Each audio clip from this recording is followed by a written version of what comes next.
Ladies and gentlemen, a pleasant good evening to everybody here on the Lewis Sports Network. It is your boy Lewis back once again with another live stream banger with yet another video. Make sure as you guys come in, you smash the like button. Make sure you're hitting that subscribe button and make sure your notifications are turned on. Make sure you guys share the stream. Today we are talking about the greatest teams to never win an NBA championship. And without further ado, I want to bring one of my special guests. He is here for the first time ever. Shout out to Godzilla Suplex. He's in the building. Brother, welcome to guys? What is going on, my man? What is going on, Luis? Appreciate you, dude. Mm-hmm. And also, we got Kid Glory in the building. What's good, Kid? How's everything with you, man? It's going good, man. Hey, what's up, Godzilla, man? What's up, man? What's up, Kid everybody? Glory? What's up, man? Welcome, Godzilla. Thanks y'all for having me on. All right, no doubt, man. I know you've been trying to get on these streams, man, and I've been putting things in the chat, but it's like sometimes you miss it. So, but I said I made sure I got you this time for pregame, and you came on time just like I asked. So, man, kudos to you, man. So, man, can't wait to get started, man. Are you guys ready? Hope everybody's doing good. All right, awesome. So again, guys, make sure you smash the like, hit that subscribe. Make sure you guys are sharing the videos. Shout out to Noah Mays in the building who says what's up, and I know we got Joel, we got Clay Pro. All right, that's what's up, man. So Godzilla, since you are our new featured guest, I want you to start the topic off with one of the greatest teams ever to not win an NBA championship, and we could just pretty much piggyback off of you and just pretty much talk about it, man. So go ahead, man. Okay, so basically my first thought when it comes to a team that did not win a championship but came so close, and arguably you could say it was the better team, but circumstances got in the way. A lot of people don't bring this team up, but the 2010 Celtics that faced the Lakers, Kendrick Perkins got injured, and we really evaluate that game because it just came on. If y'all didn't notice, ABC a couple of maybe a week ago at the most. Okay. And when you look at that game, Kendrick Perkins would have had a super effect because if you watch that game in the second half, Kevin Garnett started to get tired. And the thing that Kendrick Perkins would have done, he would have helped them with their defense. And he would have took the pressure off of Garnett. Garnett was doing everything in that game in the first half. But the Lakers slowly wore him down. And then on top of that, when you have him and then the combination of him and then Rasheed Wallace switching out, Garnett would have only had to focus on his offensive game. And he would have been able, I think they would have been able to overcome the Lakers and become the true champions. But since the depth happened, the Lakers kept on attacking the paint, and eventually in that fourth quarter, their hard work paid off with the layup finally getting Rasheed Wallace out, who was balling in that game. So that is why I think the Celtics are the biggest miss. I think one of the biggest miss in history. Interesting. Damn, I didn't even think about that. That's actually I agree, Lewis. That's great one, Godzilla. You know, I ain't even really think about it like that. That's a good one. True. That's great. Another reason why I thought about that is because they just played the game, and you realize how much could have changed if Kendrick would have played 6 and 7, and how he could have impacted that game in particular, and how it played out. What do you think, Kid? What are your thoughts, man? But what from Godzilla or just my thoughts? Like another team. Your thoughts on the 2010 Celtics, and then if you want, you could pick another team, or we could just piggyback off of that too. Yeah. I was with both you guys, Godzilla, because now I'm thinking about it, I remember that, and the Celtics did look like the better team, and they was up there, and then that injury when Perkins went down, that changed everything it seemed. But even until then, the Celtics was still right there every single time it felt. So I agree though. I agree 100%. Because that's a great one. And nobody really brings that up like Gonzalez, Godzilla said. So I like that. That was good. That was really good. And I'm gonna pick you off on what Godzilla was saying because it's like I didn't even think about the 2010 Celtics, but the way you broke it down in detail, you make a lot of valid points. Because to be honest with you, if the Celtics and I also want to point out about KG's injury in 2009 that happened in the regular season, because remember the Celtics were coming off defending champions and they were looking really good in that season. They had a 27 game win streak. I think they started 27-2 on that season, and then by the midway point, KG goes out with the ACL injury, and then they get knocked out by the Magic. And then you have the Kendrick Perkins ACL injury that happens in the finals in Game 6. I mean, we probably would be talking about Kobe Bryant a lot different had he not beaten Boston. And Boston potentially wins. They either win 2 titles in 3 years, or we're possibly talking about a three-peat. This is an older. This is an older Celtics team. So. I also want to say to that is that we got to think about Danny Ainge potentially trade away a championship when he saw Perkins get that ACL, because as we know, Perkins came back the same, but at the time it was uncertainty. So him trading Perkins could possibly trade that 2010-2011 championship, because the Lakers were not in the same shape. The only team I believe that they could have beat the Heat with their struggles that year. I mean, if Dallas could expose what happened to them, then why can't the Celtics? I think they would definitely been able to expose that and LeBron James in a lot of their system dysfunctionality. Because think about, as you said in the last stream, Dirk outscored LeBron in the full quarter, like what both Wade and LeBron? I mean, like 60 points. Yeah. And just thinking about that, you think about the Boston, the way they run, already piggybacking off of 1 or 2 championships. And LeBron does something like that, it wouldn't have went well that series. I think they might have gone out in 5 games. Yeah, because if you remember, Miami was the one that ended up torching Boston for 5 games, and by that point, Kendrick had already gotten traded to the Thunder for Jeff Green. So I think what's important is that we got to understand that it's crazy. If LeBron he teams up with D Wade and he teams up with with Chris Bosh, and then they don't get it done against a much older Celtic team, because people forget that even without Perk, the 2012 team in the lockout season took that team to 7 games, and they had a 3-2 lead. Yeah. So if LeBron doesn't go bananas in Game 6, I mean, it's absolutely bananas. I remember watching that. He doesn't. I mean, he would be criticized a lot heavily. He would have gone an entire decade almost pretty much without an NBA championship. And he was already getting a lot of hype as being the best player, but he had not won anything yet. But just 2 MVPs. So yeah. All right, let me introduce G Money in the building. So G Money, man, welcome. G Money. So what we're talking about, G Money, just before to let you know. So we're talking about greatest teams to never win a title, and we're talking about the 2010 Celtics. So Godzilla had brought that team up as a potential team that possibly could have been one of the better teams to not win an NBA championship. Do you agree or disagree? And why do you think that? Yeah, 2010 Celtics should have won a championship that year. They had one of the best defenses. They had a great roster. Paul Pierce, KG, Ray Allen, Rondo was a great foursome. Nate Robinson was on that team in 2010. Tony Allen, Big Baby Davis. They had a great team. That team, and remember, that team had a 13-point lead in Game 7. So yeah, they should have won. They should have been the Lakers that year. With no Kendrick, 13-point lead. That's pretty big. Mm-hmm. That's and the reason why we know that is how many rebounds was Kendrick averaging that series? He was going crazy, Godzilla. Yeah, he was going crazy. Yeah, so I mean, that might even ended in a 7 game, because let's just think about that one play. Let's think about it like this: how fragile that series was. Is that it took Rasheed Wallace fouling out, because you remember Rasheed hit that huge fadeaway. Mm-hmm. Just had me shook. I was like, whoa. And then you got to think about if Rasheed's in there and still has maybe 5 fouls, Gasol would have never got that rebound. He would have never touched that rebound. It would have been, and if he had got it, he would have got trapped by Rondo and Rasheed. So I just think Rasheed was making a huge difference. He could have won them that championship in the game had the Lakers not had such a great strategy in the second half by fouling everybody out, getting all the big men taking away their interior, making Garnett work to the point where he couldn't be an efficient scorer. Yeah, that's true. All right. So, and again, making great points. So, Kid Glory, what's another team in your opinion that, as great as they were championship contenders, but they were one of the great teams to never win an NBA championship? And then G Money, it'll be your turn to choose a team right after Kid Glory. So go ahead, Kid. Okay.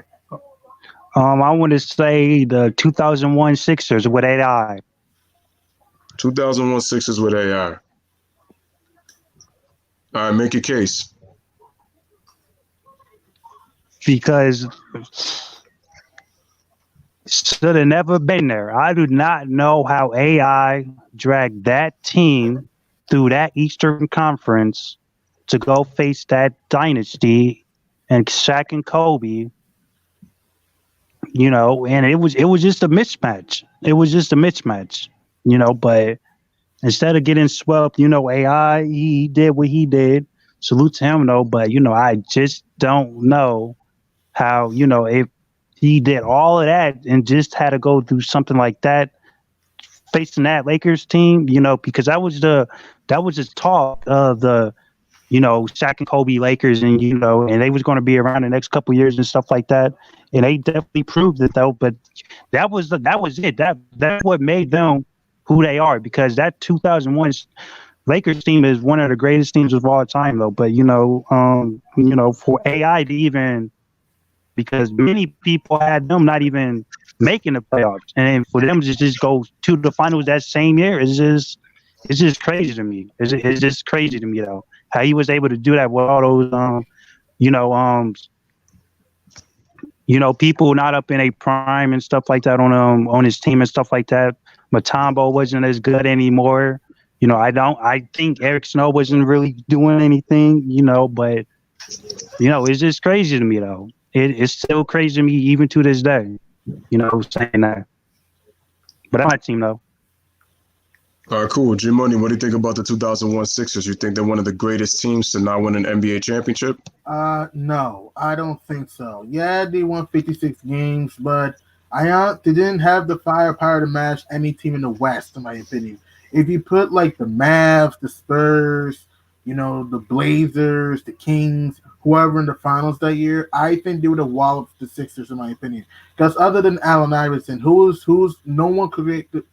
Without AI, nobody could create their own shot. I mean, Larry Brown was a great coach. Don't get me wrong, and Mutombo was a good defender, but Mutombo, this isn't prime Mutombo anymore. Eric Snow's an okay backup point guard, but he's not going to carry a team offensively. And Aaron McKie did deserve $6 million that year, but in the playoffs, he didn't do anything in that playoff run, especially in the finals. I just think that the 0-1 Sixers were a good team, but they weren't. But they were very flawed offensively at times, and AI had to do almost everything for that team to survive.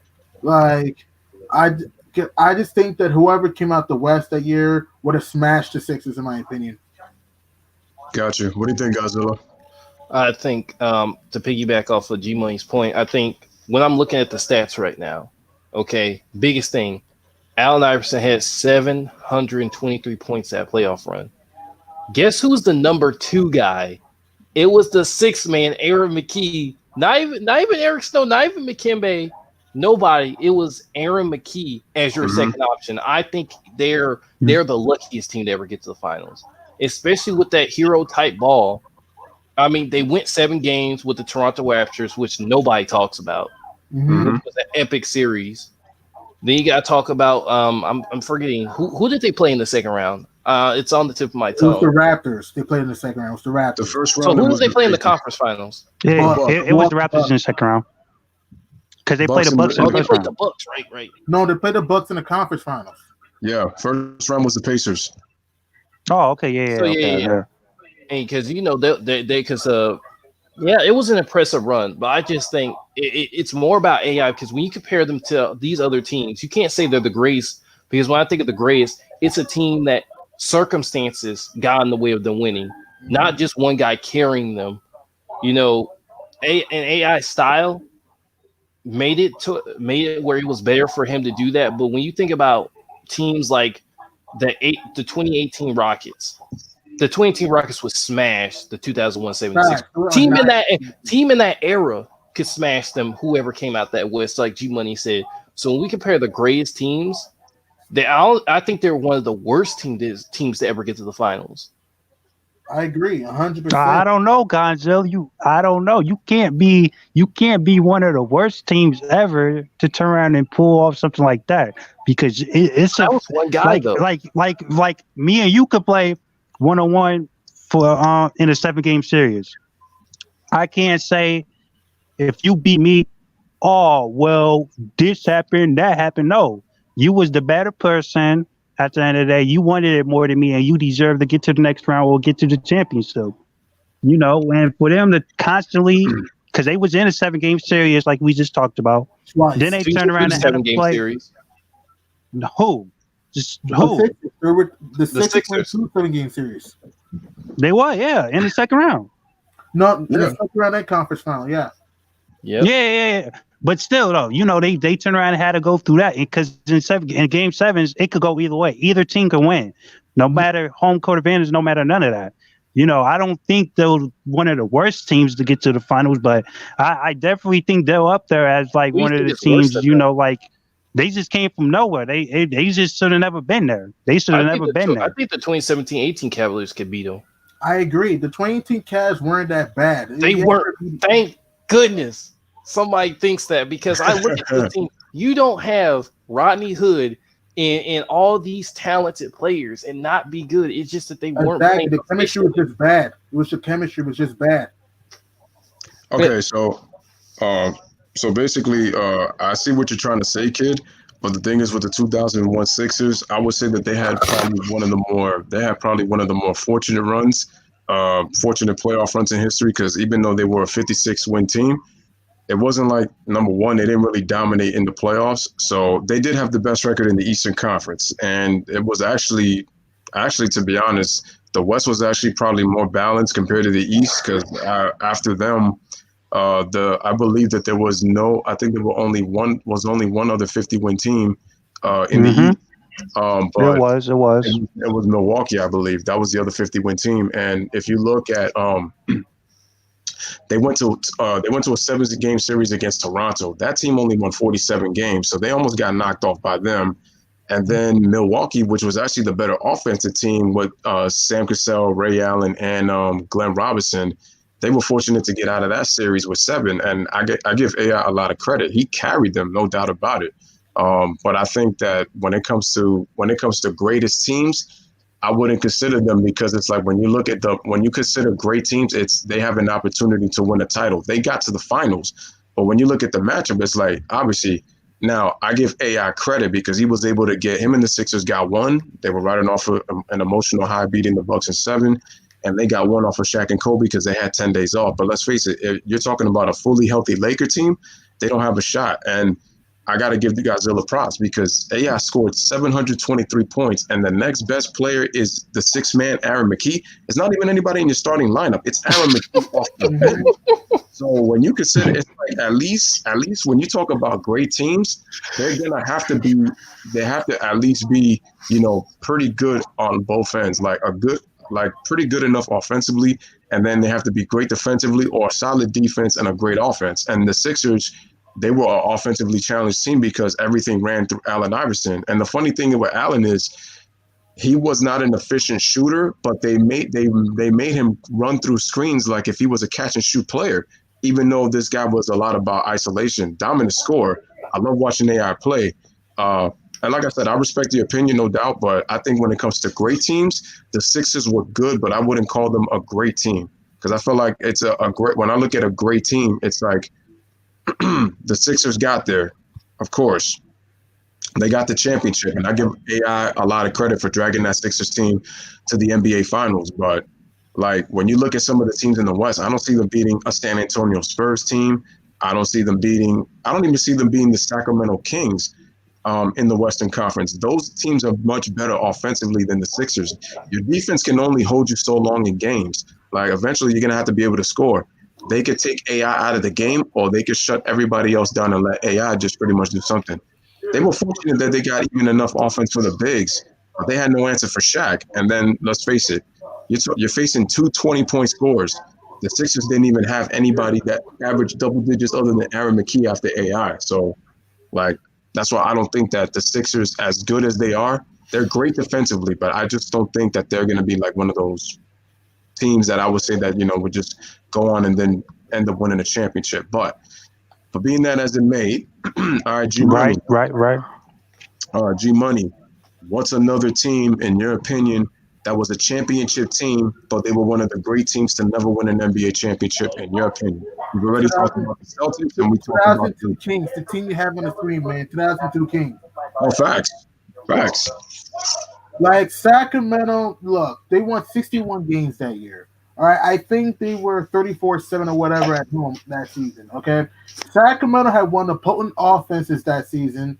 They had the best record in the NBA. You had Mike Bibby, Chris Webber, Vlade Divac, Doug Christie, Peja Stojakovic, Bobby Jackson, a young Hito Turkoglu. They had a great squad, man. They had an awesome squad. Rick Adelman's the head coach, was a very good coach. And you have to understand, the Kings should have beaten the Lakers that season in 2002. Like in game four, they were up by 24, which people don't mention. They were up 24 in that game, and then we all know the Lakers came back with the Robert Horry 3.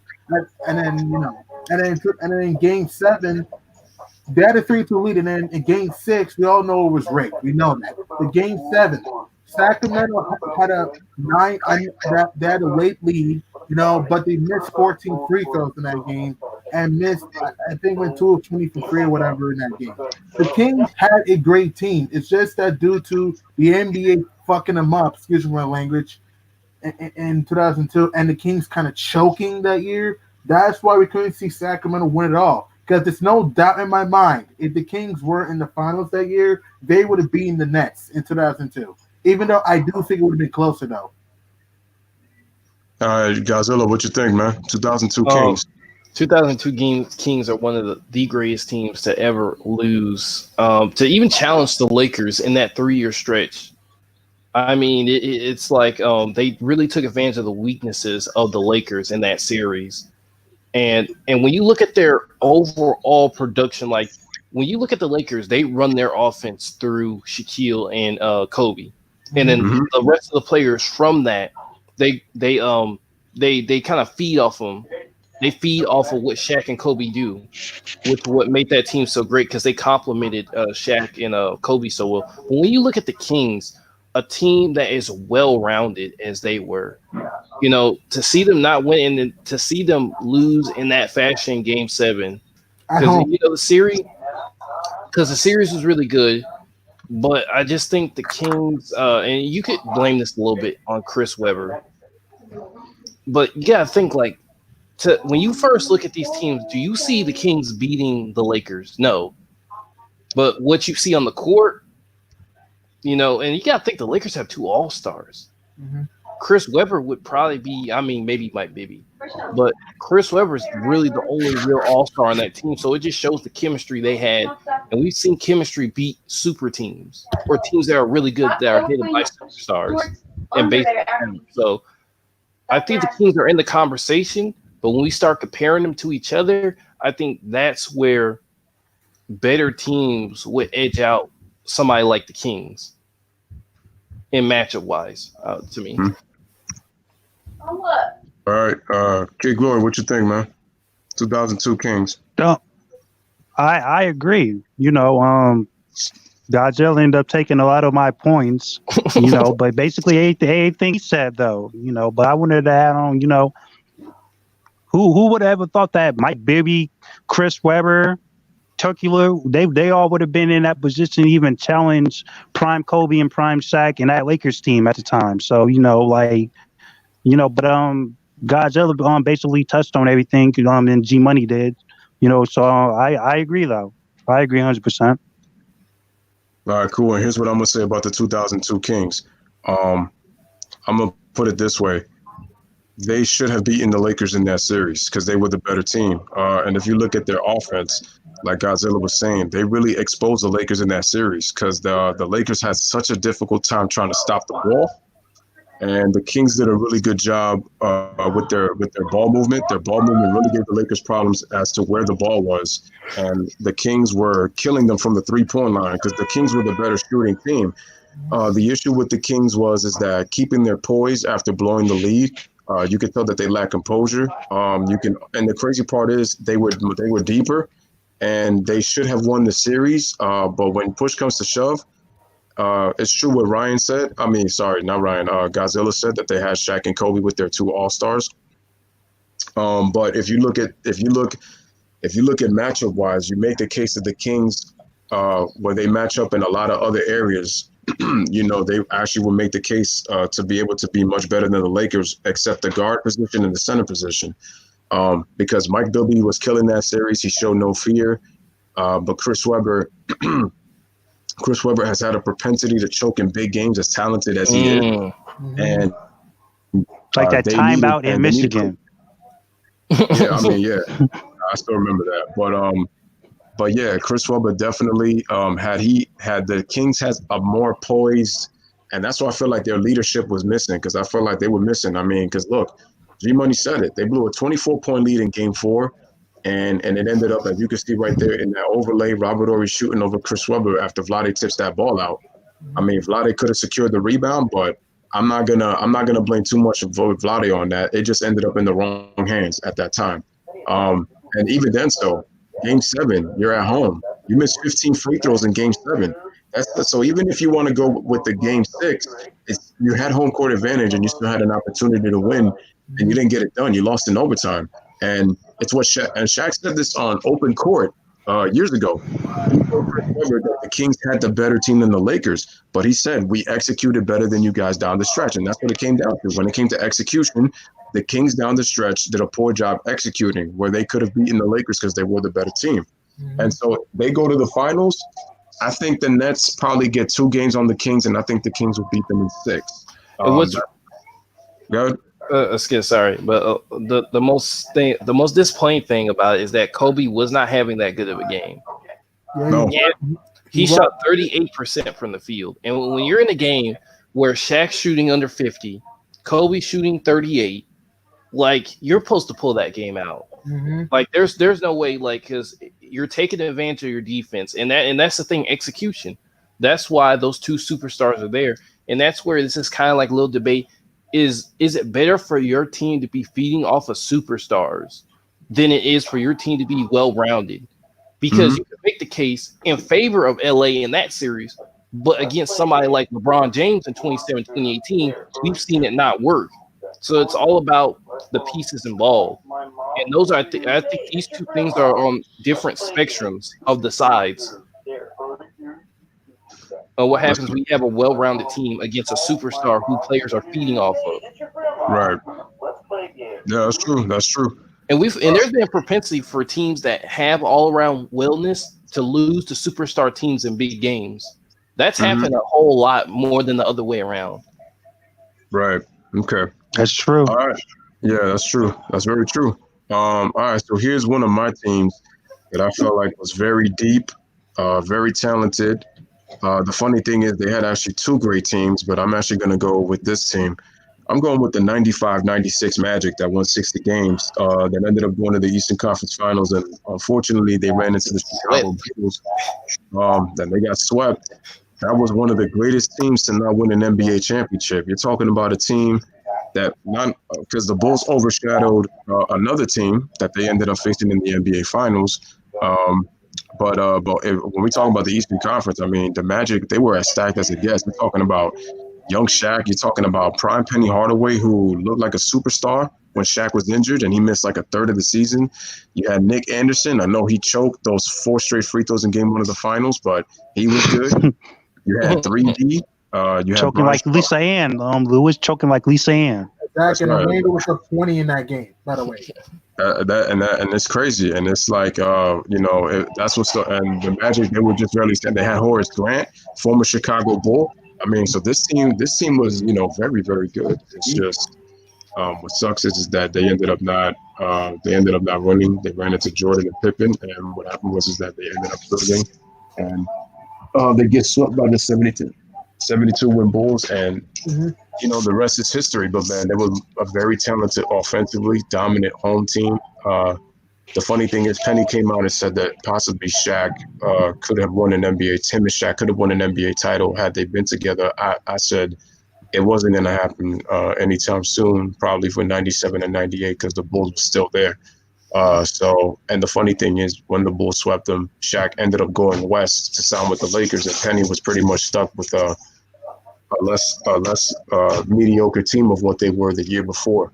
But definitely the Magic, they were very talented, and you had two All NBA players on the same team, deep, and definitely could have been NBA champions had the '96 Bulls not existed, man. So let me know what you guys think about that one, Godzilla.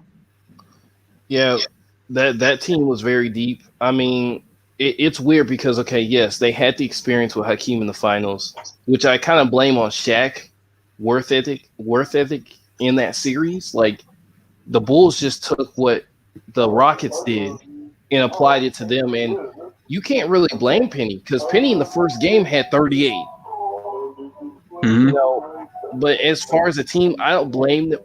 It's weird because yes, they were a great team, but they met one of the greatest teams to ever do it. That's true. And let's just say they beat that team. Let's just say they never got Rodman because Rodman had a huge impact in that series. He had a huge impact that whole playoff run. From a matchup perspective, he could guard Shaq at times. He could get the rebound. I mean, game one, he had 21 rebounds. Absolutely critical. But when we look at their team chemistry, of the Magic, I just feel like the priority was not winning. They had the mindset of a young team, and Shaq even said this after they beat the Chicago Bulls in 1995. He said Shaq went out partying before the series, thinking that they were going to win the chip against Hakeem. They thought they had the Rockets beat. Mm-hmm. So I think just some of that young mentality, the lack of veterans, like they had Horace Grant, but other than that, when you look at other teams that have more veterans, that are gonna keep the goal in mind and have the team focused, I think Magic didn't have that. And plus, it just mainly because they were fighting Jordan, and Jordan was angry after he lost the 1995 finals. He was gonna get his revenge. But here's an interesting thought: the 95 or 96 Orlando Magic did not win a game, but the 98 Pacers took the Bulls to 7 games. And the Pacers should have beaten the Bulls that year, in my opinion, in 98. That's crazy. A Shaq-led team did not win a game against Jordan, but a Reggie Miller-led team did won 3 games and almost won 4. Mm-hmm. Yeah, that's true. That's facts. Mm-hmm. So I can't call the 96 Magic a greatest team when another team did even better than you did against another Bulls team that you could arguably say was almost as good if it was for circumstances in that year happening. True. Make a good point there. All right, kid, what you think, man? I agree. Godzilla touched up on everything. Everybody touched up on everything, though. I say that it was just timing. That was just. I feel like it was just the timing. They could have, but we all know what Jordan and the Bulls did, especially during that time. So it's not that they couldn't win. It's just like it was wrong place, wrong time. It was something like that. That's how I look at it. Okay, G Money. Yeah, I agree with these guys. The Magic were a good team in 1996, but Orlando just wasn't mentally tough. That was the problem. The Magic, maybe the reason why they folded under pressure in that series, because they didn't have that heart or belief that it could beat the Bulls in 96. You know what I mean?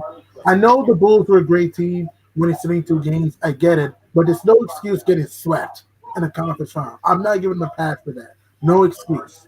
All right? And even if they were in the finals that year, another great team that could have won a title is the 96 Sonics. So I'm just saying that the Magic were in the finals that year. I don't think they would have beat the Sonics, in my opinion. I think they would have got swept. Just the Sonics would have ate them up defensively. Big time. Defensively. Look what they did to Jordan. Look what they did to Jordan. You think they would have ate them. They would have ate them like barbecue chicken, man. That team was mentally ready. Like they really thought they could beat Jordan, but they end up getting Dennis Rodman Exactly. Who should Dennis have been Rodman the could have MVP won of the that Finals series? MVP that year. Dennis Rodman. I mean, Dennis Rodman played off, and he's probably the main reason why they got swept. Like, if you switch Dennis Rodman out with Horace Grant, I think they would have had a chance. But Dennis Rodman being on there and dominating them on the boards, and just Chicago being the more mentally tough team, and then you got to think the Sonics. You could make the argument that the Sonics would have swept the Magic if they had got past them. Probably. I think it's like a 80-20 because look, you look at the Sonics defense, they would have shut down Penny. If you could shut down Jordan to 41% shooting and 27 points, Hardaway's getting shut down. And him and Anderson, who's already choker. True. And then That's facts. and they I have agree. the best perimeter defenders, and you got a team that's half of them are perimeter players. Then the other man's kind of like a compliment to Shaq, which is Horace Grant. The only person that would have done good that series was maybe Shaq. I agree. I agree with you guys. You know, it's just that I know we're talking about the Magic. I know, but the '96 Sonics should have won a championship that year. That's another great team that could have won it all that year.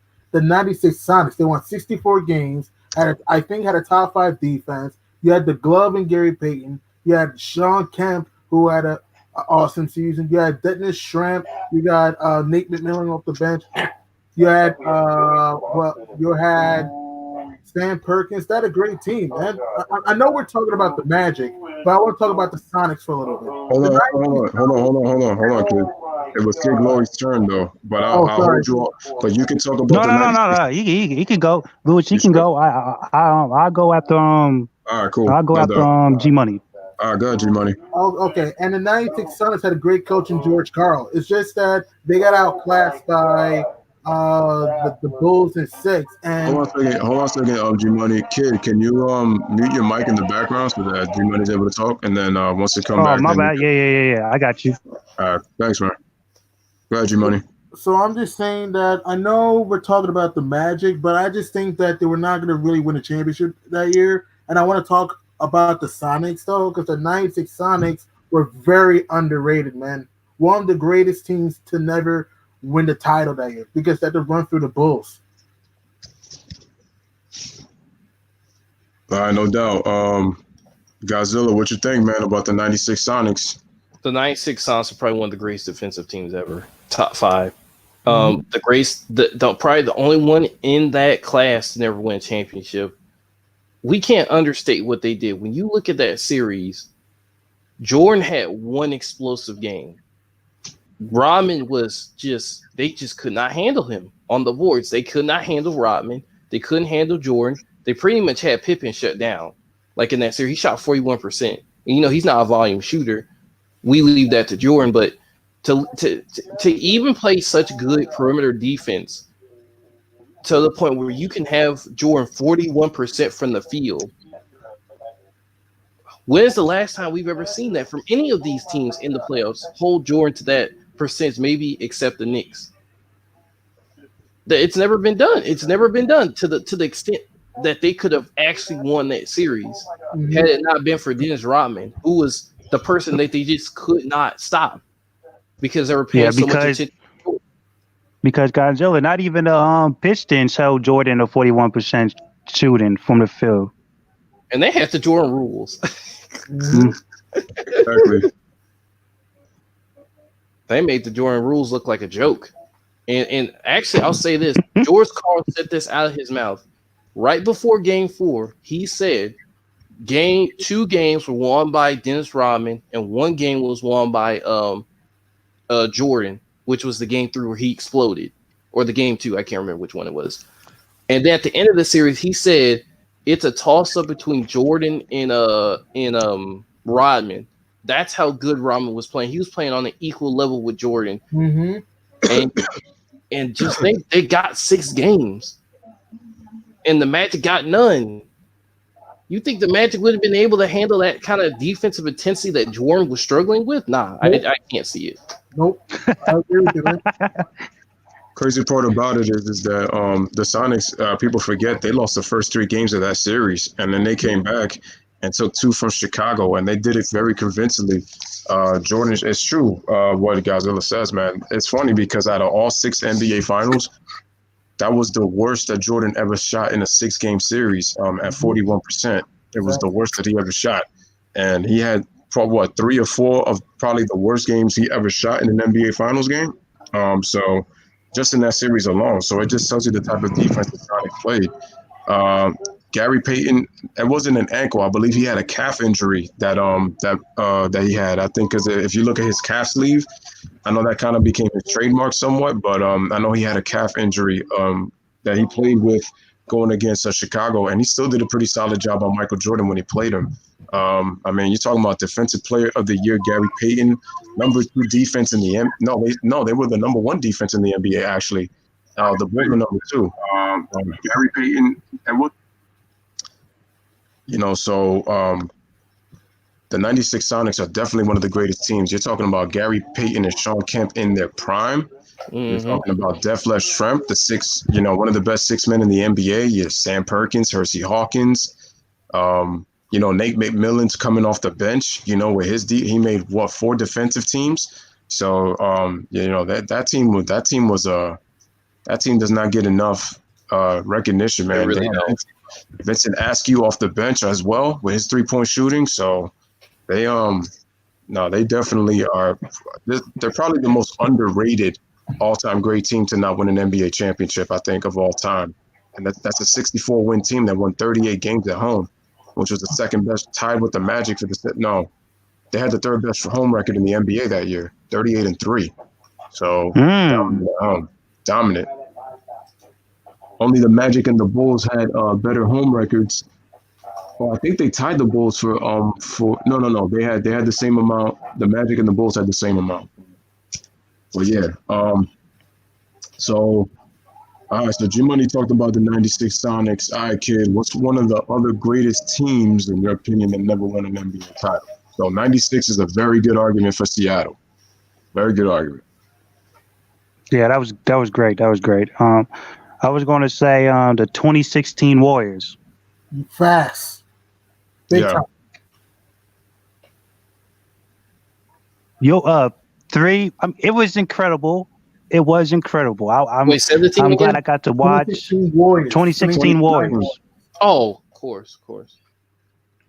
That was a great comeback. It was, but you're up 3-1. Oh, they're better than Jordan. Curry's better. I heard it. I was hearing it. That was the time to prove it. You're up 3-1. Teams with a 3-1 lead in NBA Finals history always wins at the time. Just said at the time. Mm-hmm. How do you not win? Game 7 was in Oracle, I believe. 2 home games. How do you not win? That's all I'm gonna say, guys. I'm gonna let y'all have it, man. I'm gonna take it from a dude who was shocked what happened in Game 7. The first thing we had to look at is the injury to Andrew Bogut. They're already a bad interior defensive team. Mm-hmm. Like, I wouldn't say horrible, but LeBron James really took advantage of that in the series. Like, he was dunking all over him. It wasn't until they got JaVale McGee in 2017 that they stopped that. Like, everybody remembers when LeBron James was trying to get around JaVale McGee. He just couldn't. But, like, just the interior defense of the 2016 Warriors, to me, are a little bit overrated in the fact that if you're a gritty team, you're going to be, especially if you're a team like the Supersonics, they could have did the Warriors in. Fast. Big time. They could have, because when it comes to defense, and I know a lot of people aren't going to know a lot of the names on that 95, 96 team, but in terms of just defensive knowledge and defensive and being able to guard perimeter players, the Golden State is a whole perimeter team, and they live and die by that 3. You think the Supersonics couldn't get especially Gary Payton on Steph Curry?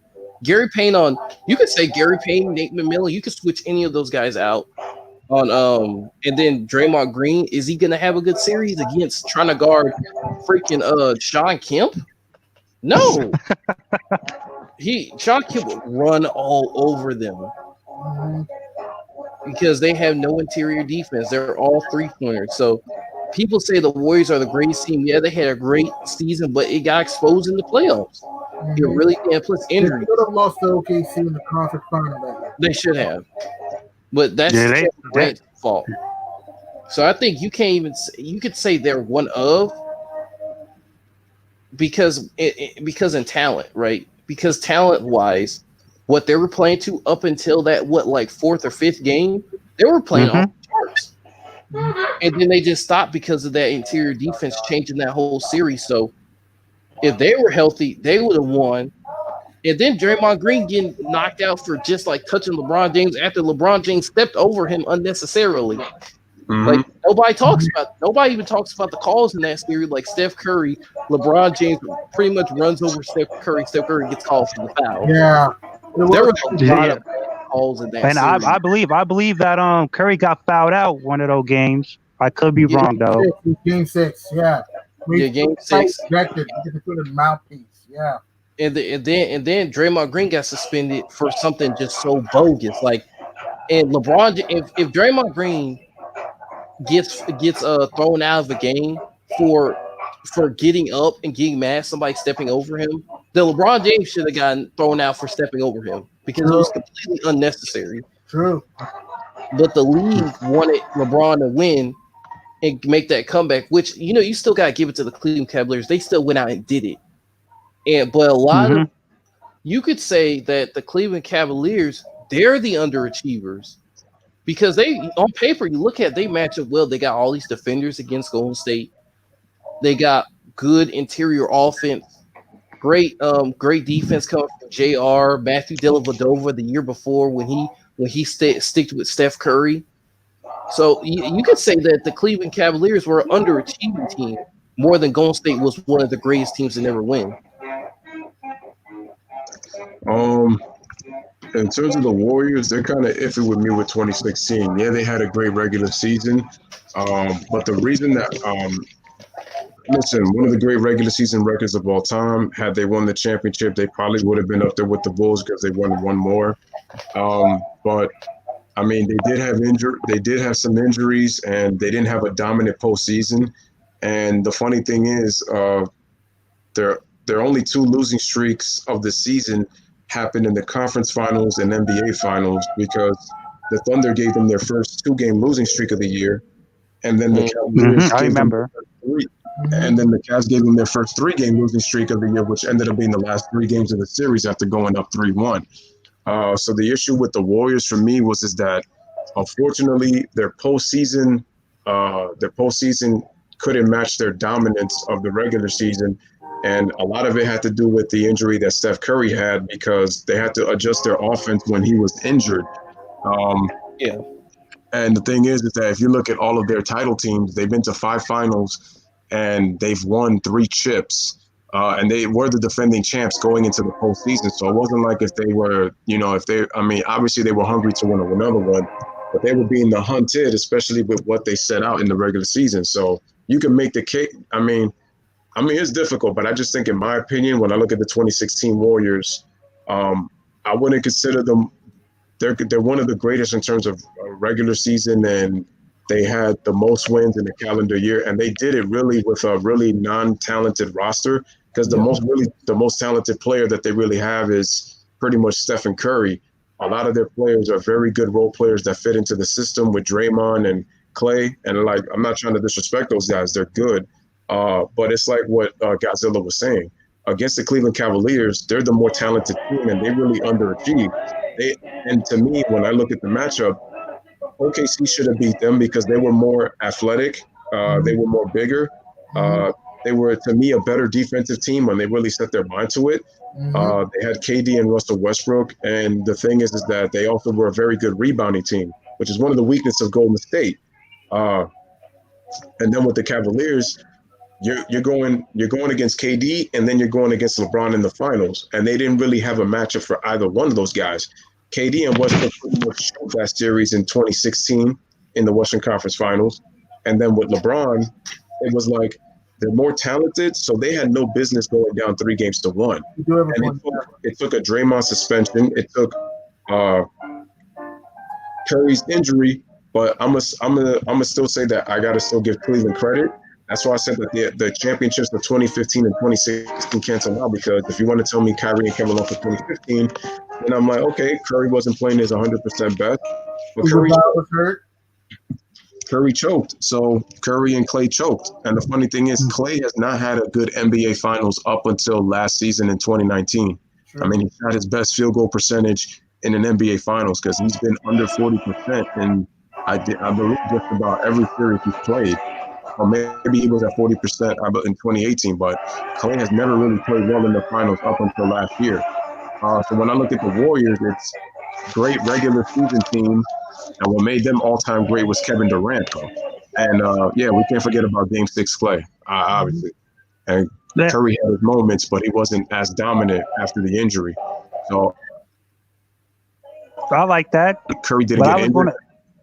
I was going to say that it's always unfortunate, you know, something like that happens though, Lewis, because we talked about that when you did that football playoff stream. You know, like because I'm not a conspiracy theorist like a lot of people, but you know, Gonzilla kind of touched up on it. You know, it just made me think.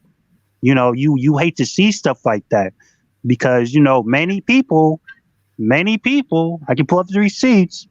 They had the Warriors setting that thing up before Draymond goes out, you know, and then everybody, you still have Game 7, but I don't know. After something like that, it's hard because Draymond's their best defender. I always felt like it's Clay, but the numbers speak for themselves when it came to Draymond and that team. So, you know, like, but you always hate to see it go down like that, you know, so. Wait, I want to add something to that. I want to add something to that. Don't talk about. And LeBron has experience with this. When you go on a winning streak, remember when the Miami Heat tried to go on that winning streak to beat the Lakers record back in 2012, 2013? What happened? That they started to at the end, and you see this with the Warriors. When you go for records like that, at the end, you're not, and this is the only exception is the Bulls, right? You're not going to be able to perform it because of injuries. The Warriors gave so much in trying to break that record that I think they got the injury. So I still blame the Warriors because a lot of those games they tried to desperately win, trying to break this record, especially by the end of it when they should have been resting for those playoffs. Yeah. They let the record mean more than championship. But think about it. The Bulls almost lost, but the Bulls didn't have the injuries. And plus, when you think about it, Jordan, all those players got so much rest because the role players stepped up. Whereas in the Warriors case, their star players were getting used the whole series. That's why you still see injuries. They're still an injury-prone team to this day. Yeah. Because of all the jump they tried to do in that season, all the miles they did, all the running, Steph Curry showing out instead of pacing themselves, like LeBron James and them learned when they lost to Chicago in 2014. Even though I say that's the worst ref game of all time. That was ugly. I remember. Really ugly. They tried to cheat so hard to break that record, and they did it. But I think it was a blessing in disguise because they would have kept on trying to do that winning streak, and the streak would have mattered more than winning. And if they had lost, because think about it, if they had sustained any injuries on that run, who did they meet in the finals? The Spurs or the Thunder? One injury could change that series. Yeah, they won it dominantly, but let's just say, what if Dwayne Wade gets injured? Whole different series. Hold on, kid, I hear background noise, so I don't know if that's real or not, but whoever's having background noise, just mute their mic. So when it's their turn to talk, just make sure so that. Yeah, go ahead, guys. I'm gonna mute my mic though. All right, okay. All right, no doubt. Thanks, man. Go ahead, guys. Continue. Yeah. So this is just in terms of championship teams, just the streak becomes more unless your team is deep and y'all can play y'all players, there's a certain level threshold that players can handle before it shows up in the playoffs. Because you're going from an intense season to an intense playoff, whereas usually with the championship team, the last 20 games, you got your seeding. Once you get your seeding, rest. Nothing else matters. And when you transition like that, I think that's what hurt the 2016 Warriors. Yeah, I mean, like I said, I look at it this way: they had a great dominant run and all that, but I wouldn't consider the Warriors. Um, I know they won 73 games, but I still wouldn't consider it, in my personal opinion, because they've had championship teams that have won 2015, and like I said, they were the defending champions. So that's why I don't consider the Warriors one of the greatest teams to not win a championship, even though they won 73 games. And then if you look at the next 2 years, adding Kevin Durant, they won 67 that next year after winning 67 in 2015. Mm-hmm. I would say that the Warriors had a dominant run, but I wouldn't consider, and I would consider them one of the greater teams from that perspective. But in that season, I wouldn't consider that because I wouldn't just consider it because they were the defending champs going into that postseason. And they had 3 straight seasons where they won 67 games or more at the very least. So, much respect to that 2016 team, but I wouldn't consider them the greatest to not win a championship because of that record. Because if they had no championship, if they didn't win a championship in 2015 or 2017 or 2018, I would have said that the 2016 team was one of the greatest to not win. And it's one of the more lesser talented teams to not win an NBA championship, which is crazy. But that's why for me, I wouldn't consider them one of the greatest. But that's just my personal opinion, though. Wait, I got a question. I got a question for everybody. Go ahead. Who would you think winning a 7-game series, the 2016 Warriors or the 95 Magic? Or the 96 Magic? 2016 Warriors or the 96 Magic? Yep. Who do you guys think? 96 Magic, in my opinion. Orlando, to me, had a little more talent than Golden State. The 2016 Warriors were good, but people need to get this to their head. They were not a super team. Just because you win 70-plus games does not make you a super team, okay? So people need to cut the BS. People need to cut the BS saying that the 73-9 Warriors were a super team because they were not. They were just a good team, all right? I think that the 96 Magic would win, in my opinion. They had the Shaq down low because you have to understand the Warriors couldn't deal with big men. All right, Shaq would have annihilated Andrew Bogut, Dooley, etc. in the post. Then you have Penny Hardaway, I think Penny Hardaway will outplay Steph Curry, in my opinion, in that series. Because Steph, you have to understand, I know Steph was hurt most of the whole playoff run, but I'm not giving him excuses. All right, Steph Curry didn't have a great playoff run. All right, he was outplayed by Russ for most of in the conference final until the last 3 games, and he was outplayed by Kyrie Irving virtually throughout the whole finals, though. So I just think that Penny Hardaway would have a great series because he could penetrate, he could get the 3-point shot, etc. And I just think that you have guys like Horace Grant who can hit the mid-range shot. You had Brian Shaw who can hit the 3. I just think that the Magic, to me, would have beat the 96 Warriors. Let me go before Kid goes. I think the 96 Magic also beat 2016 because they have 2 favorable matchups that would give the Warriors a lot of problems, and then would have to kind of force their bench to come in, and we'll have to see a lot of doubling from the players. And the thing is, it's going to be difficult. Who do you double? Do you double Shaq or do you double Penny Hardaway? So they have the mismatch right there. Penny will just post Steph up. He's got the size advantage. Not really much strength, but at least to me, he's strong enough to pretty much back Curry down, and Curry's giving up inches. You're talking about a 6'7" Penny Hardaway on 6'3" Steph. And then Shaq will feast on the front line. Draymond can't guard him. Andrew Bogut can't guard him, so they would have to double Shaq a lot more. And then don't forget, they have some good wings in Nick Anderson, who's a good defender and good 3-point shooter. And then you have Dennis Scott, 3D, who can also shoot the 3. So I definitely think the Warriors their bench probably is a little more deeper than Orlando, but I think Orlando has the better starting lineup. And I think even though Steve Kerr is probably a better coach than Brian Hill, I just think in terms of the starting lineup, I think that's where they're going to get killed, and the Warriors bench would have to come in a lot more.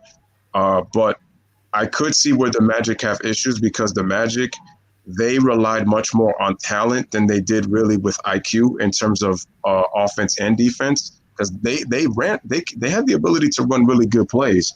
But I think the Magic beat them on talent. But I'm not saying that the Warriors don't have an opportunity, but they do. But I think that they have 2 glaring mismatches in the starting lineup. I will say, though, for the Warriors, they could make the Magic a little bit tired with their motion because the Magic do struggle on defense. But I think I think they would. The Magic, to me, would be much more motivated to play a team like that in a series, and it's because of that big factor with that Shaquille factor. If they can't stop him, everybody else is going to have a field day because Shaq is a very good passer out of the post. He's a very good passing big man, and that's one of the underrated parts about Shaq's game. He was very good at kicking it out to 3-point shooters, and I think the Magic, they had the Warriors maybe a little deeper, but I got the Magic winning in a very tough, probably in 6. I got the Magic probably in 6 games. And the thing is, if you can consider even at full strength, I got the Magic in 96. Same. Magic. Yeah, I agree. I would just say, because Golden State always struggled with that anyway, and then the Magic had 2 guys that can go in a post, so it would pick your poison. And then that Magic's team has something that the Golden State team lacked, and that was intensity and hustle, and then the mindset, like in late game situations, though. So I also had a Magic winning. Yeah.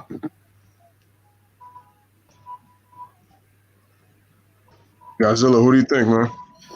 I think I'm gonna have the most polarizing opinion out of everybody, and I'm gonna start off my statement with this. Okay, we're all talking about what the Magic could do to the Orlando Magic, but Warriors, man. What are the Warriors gonna do to the Magic in terms of that spacing?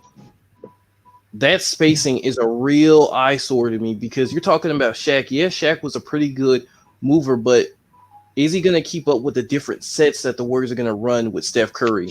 And plus, the 3-point, Shaq's going to dominate in the post, but could they potentially outscore the Golden State Warriors in 3-point shooting, which we're not really taking to effect now? Steph Curry could blow, and it's what Steph Curry has the effect. Him and Klay Thompson have the effect on the other players. He's going to cause major spacing problems.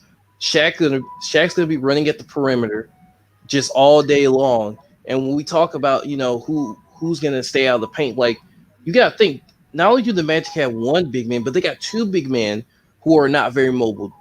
You got Draymond Green, who's not really he's a small forward. So where does that leave Horace Grant out of the paint? True. So the Warriors could run just 5 deep. Well, I wouldn't say 5 deep, but I'd just say everybody but Bogut would be running at the perimeter. So you're talking about Horace Grant is going to be it's going to be tough for him to defensively get into that series. And plus, how are the Magic going to guard Curry? That's what's so intriguing, right? Because if they do a pick and roll situation, try to get switched, and the Magic are forced to double, Curry on a pick and roll switch, right? What does that leave? And what happens then? Klay's going to come around another pick that's coming from the other side. So I'm just talking about in offensive IQ. I think the Warriors could beat the Magic from the 3-point shooting perspective because of their IQ on sets, more than Shaq just getting to the rim and dunking. I know it's controversial. Okay, you know what? I'm gonna have to change my mind. I mean, the only way that I could see the 2016 Warriors slowing down would have to be in terms of the era and the rules. Yeah. And I think if we're playing in the 96 rules where that difficult era where it was so difficult to score points, where there was less spacing, and they'd be able to hand check, and be a lot more physical, I think the Warriors would get, even with the great sets that they can run, it would be kind of difficult for them to adjust, because the Warriors are not very good at dealing with physicality. I think that the Magic would have been able to wear them down that way. If we're talking about today's rules, with the Magic, with the spacing that the Warriors run in their offensive sets, especially if you take bigs like Shaq and Horace Grant out of the paint, and you make a good point, Godzilla, because it's like Horace Grant, as good as he is and he can run the floor, he's not really mobile, so he's not a very quick big guy. So that's very true. And with the depth of the 3-point shooting, and I got to give Bogut a credit because he's an underrated center, so what he could do is he's very good at setting screens, he could force Shaq to come out because Shaq likes to hang in the paint. And then also, and Shaq was not a guy who really set screens like that at the top of the key. He would always mostly be in the post already. So I honestly think that you look at that matchup, I actually think that I would have to change my mind. I think the 2016 Warriors actually have a much better shot. The Magic's best bet would have to be to take advantage of the matchup with Curry, with Hardaway in the post. They would have to slow the game down. And then they would have to run opportunistically because the Warriors are very dangerous in the open floor. And we're not even we're even forgetting about the factor of Andre Iguodala coming off the bench because he would be able to switch up and guard Penny Hardaway. He could guard him and then have Curry play off of the ball. Then there's Draymond Green who could switch off and play. So I think it'd be interesting. And then you have Klay Thompson. So they Harrison Barnes. Yeah, Harrison Barnes also. So they do have a couple of guys who can pretty much play and pretty much give matchups because Nick Anderson, he's a good 3-and-D guy, but he really doesn't do anything else after that. And Dennis Scott is a three-point shooter, but he's not really much of a defender. So I think the 2016 Warriors have a much better chance in this era. I think they'll still be able to space the floor. It would just be more difficult for them, at that time. But I think it would be easy. I would say a little bit just for the physicality standpoint, but I think if the Warriors adjust to it and then they run their sets pretty much without a problem, I think they could beat them in both eras. So I'll say this: the Magic would start off the series winning one of the first two games, but once the IQ comes into play, once the Warriors start getting their screens right and their offense right, there's no way that the Magic can stop them. There's no way you can have Horace Grant in there running around the 3-point line, trying to chase a dude and then think the paint is not going to be protected. They're going to draw Shaq and him out. They're going to draw both of them out. They're going to set a screen with Curry and Bogut, and they're going to draw those guys out of the paint. And then the Warriors you could make the argument the Warriors would get more 2-pointers because the Magic would be so scared of 3-pointers. You could make the case for that, but I think that's a very intriguing matchup, though. The 96 Magic against the 2016 Warriors. I think that's a very, very nice, intriguing matchup. Iguodala and Harrison Barnes and Draymond Green potentially guarding Penny Hardaway at any point.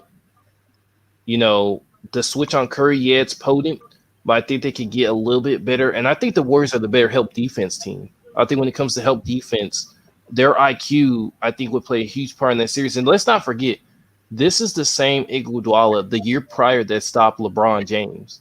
Now, I wouldn't say completely stopped, but he hindered him to a much uncomfortable point. So when we have him constantly switching out, and he's going to shut down Nick Anderson. Like, Nick Anderson and Dennis Scott, I don't think they're going to have a huge part in the series. The only problem is Shaq. Shaq's the underlying person that they really can't stop. So it's Shaq's double team passing versus the Warriors perimeter play, and I think the one that's way more consistent is the perimeter play. Okay. All right. Let me see who was next. Okay, so you mentioned the question. I think Kid is next on his other team to choose. No, I think Kid went already. No offense. Yeah, because I just got off the Warriors. Mm-hmm. Oh, that's right. You did 2016. All right, so my turn. All right. Wait, it is? Yeah. No, it's Godzilla's turn. Oh, yeah. No, it is Lewis because I think Godzilla goes, and then G Money, and then me, and then Lewis. Yeah. Because who did I pick? I picked somebody. I can't remember. I'll try to remember. I'll try to remember as we go through. Okay. Yeah. Richard says Draymond is going to guard Shaq. I mean, yeah, but you also got to remember Andrew Bogut, and Draymond can actually come off the help too. So we got to put that in. Okay, one of my favorite teams that never won an NBA championship, and this was one of the most fun teams to watch. We're talking about the 1993 Phoenix Suns, man. 62 best record in the NBA. MVP Charles Barkley. We're talking about Dan Marley, Danny Ainge, Tom Chambers, Cedric Ceballos, Kevin Johnson. What's crazy about that team was that they were able to win 62 games despite the fact that Kevin Johnson missed 33 games that season. I believe it was with a foot injury. I don't remember the injury, but it was able to do that. And not only Barkley made the All-Star team, but he was able to win MVP. The Suns were pretty much the number one offense in the NBA, and they took the Bulls to 6 games, one of the more competitive NBA finals, that I've ever seen. And we're talking about a team that had 6 guys that averaged double figures that year. 6 guys who came in missing injury. That's a great team. And the crazy part about the 1993 Phoenix Suns is if you look at their offensive rating in that 93 season, it's very, very comparable to the 2018 Golden State Warriors if you were actually to look up the stats. And if you look at the numbers from both teams, they're very, very, very similar, which is so crazy. Only Barkley, I believe, was the only player that averaged 20. And I think Steph and KD averaged 20 plus each. But like I said, if you look at their numbers from a team standpoint, the 93 Suns are very similar to the 2018 Golden State Warriors. And that's why when I think that Chicago was to play a team like Golden State, they really would. The only thing they would have to worry about is the amount of threes they take. But if they were to look at that 2018 or even 2016 Golden State, they would kind of look at them as a 93 Phoenix Suns team just because how similar the offensive rating is. So, like I said, that team was deep from top to bottom. The only real kind of weakness was really kind of their center position with Mark West and Oliver Miller. They played okay, but it was like they're pretty much. But Tom Chambers off the bench, he gave them solid production. But like I said, they had 6 guys in double figures. And people forget Cedric Ceballos got injured against that Seattle team the previous series, so he would have definitely helped against the Bulls. And got to give the Suns credit for winning 2 games in Chicago. And they definitely had an opportunity to win because 4 of the 6 games were close, and they choked that game 6. Letting Paxson hit that 3-pointer because Phoenix was up by 4 in game 6, and I remember Dan Marley. They let Jordan go to the rim, under a minute remaining. I remember Dan Marley choked with that baseline jumper that was an air ball, and Scottie Pippen called timeout, and that was with Frank Johnson, who had a wide open shot. He didn't take that shot, and he passed us. He was pretty much scared to take that shot. And Barkley passed out of the double team, and he says that he should have been more aggressive when Cartwright and Horace Grant doubled him. But no, it was Pippen. It was Pippen and Grant. It was Pippen and Grant? Okay. Yeah, and then who missed that shot? It was Dan Marley. He missed it on the baseline. After because he airballed. He airballed. He was so shook. He was like, nah. But no, the dude that passed it to Marley should have took the shot because he was open. Yeah, but then his mistake was he decided to dribble. If he had not dribbled that basketball, he was clearly wide open, and he decided not to take that shot. That 93 team, man, I honestly thought that if they would have gone to game 7, the Bulls to me would have not three-peated, especially with. And don't forget, the Bulls were up 3-1 in that series and won all 3 games in Phoenix. Don't forget about that. Oh yeah. Yeah, but I wanted to leave a little bit for everybody to talk about, man. So, I got plenty to talk about. All right, go ahead, Godzilla, and then we go G Money, then Kid Glorious. All right, go ahead, man. 93 Suns. 93 Suns. Nobody's talking about this. The biggest thing about their playoff run is that in the conference finals, they beat the Supersonics. The very next team the next year that challenged Jordan, they beat that team in 7 games. Suns in 94, the Bulls didn't go to the finals. They got beat by the Knicks in the second round, bro. No, wait. Not 96. No, excuse me, not 95, 93, excuse me. 93 is the year that the Supersonics, they went 7 games with the Houston Rockets, who were the future champions after Jordan left. And then, because the Supersonics beat them in 7 games, then in the same round, Barkley beat the San Antonio Spurs with the game winner. Yeah. Next round, they matched up with the Supersonics in the conference finals and beat the Supersonics, which we all know 2 years from then they would have become the super team that they were, or not super team, but really good defensive team. So the Suns not only went through David Robinson, who eventually would have become MVP, but they also went through the Supersonics, Gary Payton and Sean Kemp. and they had a really good season that season. And then they met the Bulls. It's like they beat two perennial teams. The only team that they didn't really face that was in their conference was the Houston Rockets. So that was a very competitive playoff run. And the the Phoenix Suns got through most of them except one. So when I argue for the '93 Suns, Barkley was the monster in that series. Like, if you look at his stats in the Supersonic series, it was 23, 11, 2 steals, 2 blocks. He was filling up that stat sheet against a very great Sonics team. And then Mean Jordan in the finals, you can't fight the 42 points. You just can't fight on 50% shooting. 41 on 55% actually. But yeah, he was monstrous. Wait, it was 41 on 55? Yeah, he had 41 points and 55% shooting, I think. Yeah. Crazy. We've never seen numbers like that. I think maybe one time we've seen it in the conference finals, I believe, but we've never seen it in the finals where somebody on the biggest stage averages that many points and 55% shooting. Now, to take this into account, if big game James Worthy, one of his games, he had 40 points on 60% shooting with a triple double.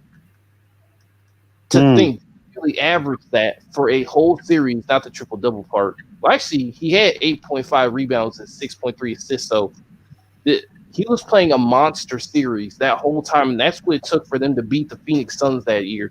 The Bulls were not the best team; it was the Suns, but the Bulls had the better player, which was Michael Jordan. Right. That's what I think about it. Got you, money. Yeah, it's the '93 Suns. They're a great team. You know, they're one of the best offenses, and they were very underrated. They just weren't a spectacular defensive team. It's just that reason why, like I said, Phoenix was very underrated. Okay, they should have beaten the Bulls in that series. They lost the first 2 games at home. Then they went to Chicago, won Game 3 at the time Chicago Stadium. Then in Game 4, despite the fact that MJ had 55, they still were right there, just that they couldn't close.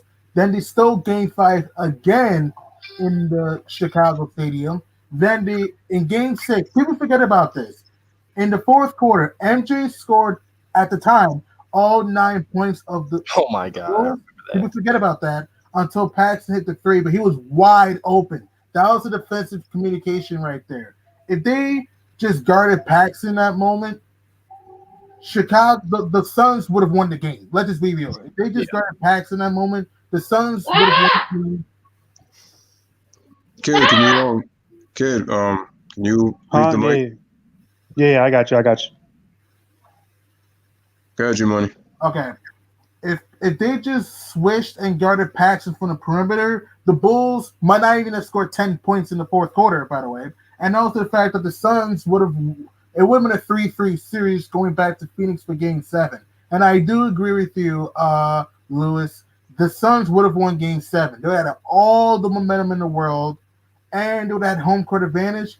Charles Barkley had a monster season. Dan Marley, or Thunder Dan, you can say, hitting shots from the parking lot. Danny Ainge was big in the playoffs. You know, they had a great team. Kevin Johnson, they had a great team. It's just that due to lack of execution and the pressure at times, that's why the Suns couldn't get it done that year.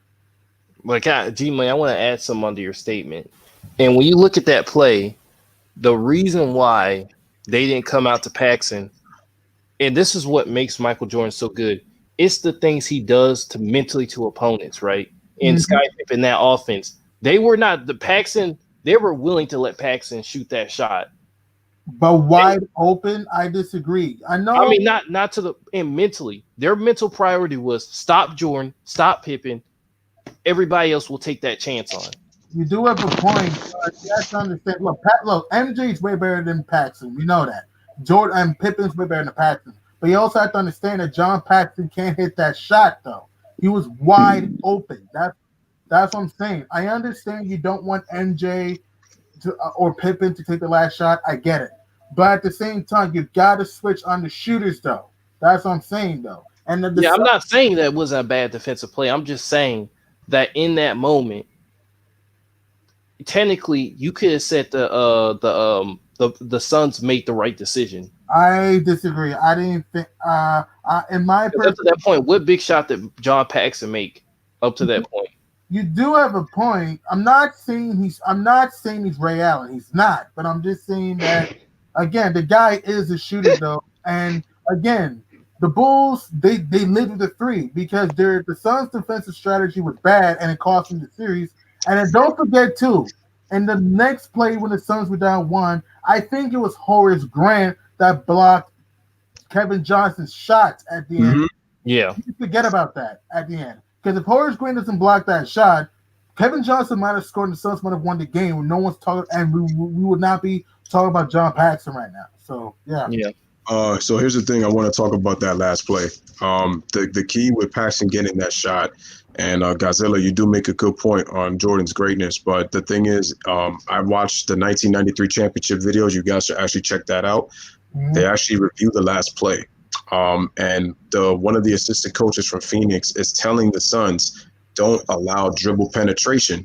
The same thing that he preached was the one thing that the Suns allowed the entire play. And the funny thing, Jordan started with the ball, and then he ended up giving it to Pippen. And Horace Grant, I believe, he only scored 1 point, and he had 2 points in the last 2 games. So he had 1 point in Game 5, and he had, I believe, 1 point in Game 6. He zipped that ball so fast, and you were spacing that the Chicago Bulls had that allowed Paxson to get that wide open shot. And listen, Paxson may not be Reggie Miller, he may not be Ray Allen, he may not be Steve Nash, but Paxson's hit a lot of big time shots in the playoffs, and he is the shooter. And the funny thing is, Paxson missed a lot of time in that season because he had a knee injury where B.J. Armstrong came into the starting lineup. But he started to get hot at the end of the series, and let's face it, I would take my chances with a wide open John Paxson in big time moments because he can hit big shots in close games. And John Paxson, he did the job. And it started with the penetration of Jordan and Pippen and that key pass by Horace, because if he tried to make a play, the Suns probably win that ball game. They get the ball back, and it might be a free throw game. Who knows? But if the Bulls decided not to foul, we're in Game 7. So, right. The only team to take Game 7, the team that got the closest. Yeah, you could argue that they were probably the closest. I thought didn't the Knicks take them 7 that year? Well, actually, I would argue that the 98, the 98 Jazz were closer. It's just that Karl Malone choked with the steal. Exactly, but here's the thing: don't remember the Bulls were down 3 after John Stockton hit that 3. They allowed MJ to drive to the bucket at will. Then Malone lost the ball because MJ stripped him. Yeah, and then Jordan did the crossover. Some people say it should have been an offensive foul. It was not back then. It was not. And then he pushed up Byron Russell, hit the jumper, and to put the Bulls up 1. But don't forget too, in the next play, in the John Stockton had a 3, but Ron Harper blocked the shot that tilted the Bulls' rotation, and then rimmed down. The Bulls won the game and had the 3-peat. Don't forget about that though. Yeah, because he would hit that game winner, and they would win Game 7. Yeah, if he doesn't get blocked, that's going down. No doubt in my mind. And they would have won Game 6. I want to ask you guys. Hold on. Yeah. Okay. As soon as you finish your question, Godzilla, you can pick the next team. All right, guys, G-Money. Okay. All right. I want to ask you: if the Jazz had won Game 6, hypothetically, do you think they would have won Game 7 at home? Yes. Yeah. I ain't get to go give my thoughts though on a my bad. I'm sorry, kid. Go ahead, man. But you guys pretty much touched up on everything. Louis, you gave about 80%, and then G Money and oh man, I'm forgetting names. But you guys already Godzilla. I mean, came back. You guys already touched up on everything though. But I wanted to say that you guys pretty much touched on everything. I was like, okay, I hope he don't say it, but one of y'all said something that the other person ain't say. But you already touched up on it though. It's all good. It's all good though. All right, man. All right, go ahead, G-Money. What was the question? You said that if they were had they won Game 6, do you think they would have won Game 7 at home? Are you talking about the 98 Jazz? 98 Jazz, yeah. Okay. I say yes, they do. because they would have had the momentum. That's one. And the thing is, you're looking at the Bulls. I know that the Bulls were showing their dominance defensively, but this was a very weary and this was a very tired Bulls team. I know that they were going to be. My question would have been, can Michael Jordan possibly do it one more time? Maybe he could, but I think that the Jazz, I think they put it together and they get. Well, Juanetta says that she has an issue with Karl Malone, but I think the thing is that if you look at the previous game in Game 5, the Bulls were up 3-1, and Karl Malone, he scores those 39 points.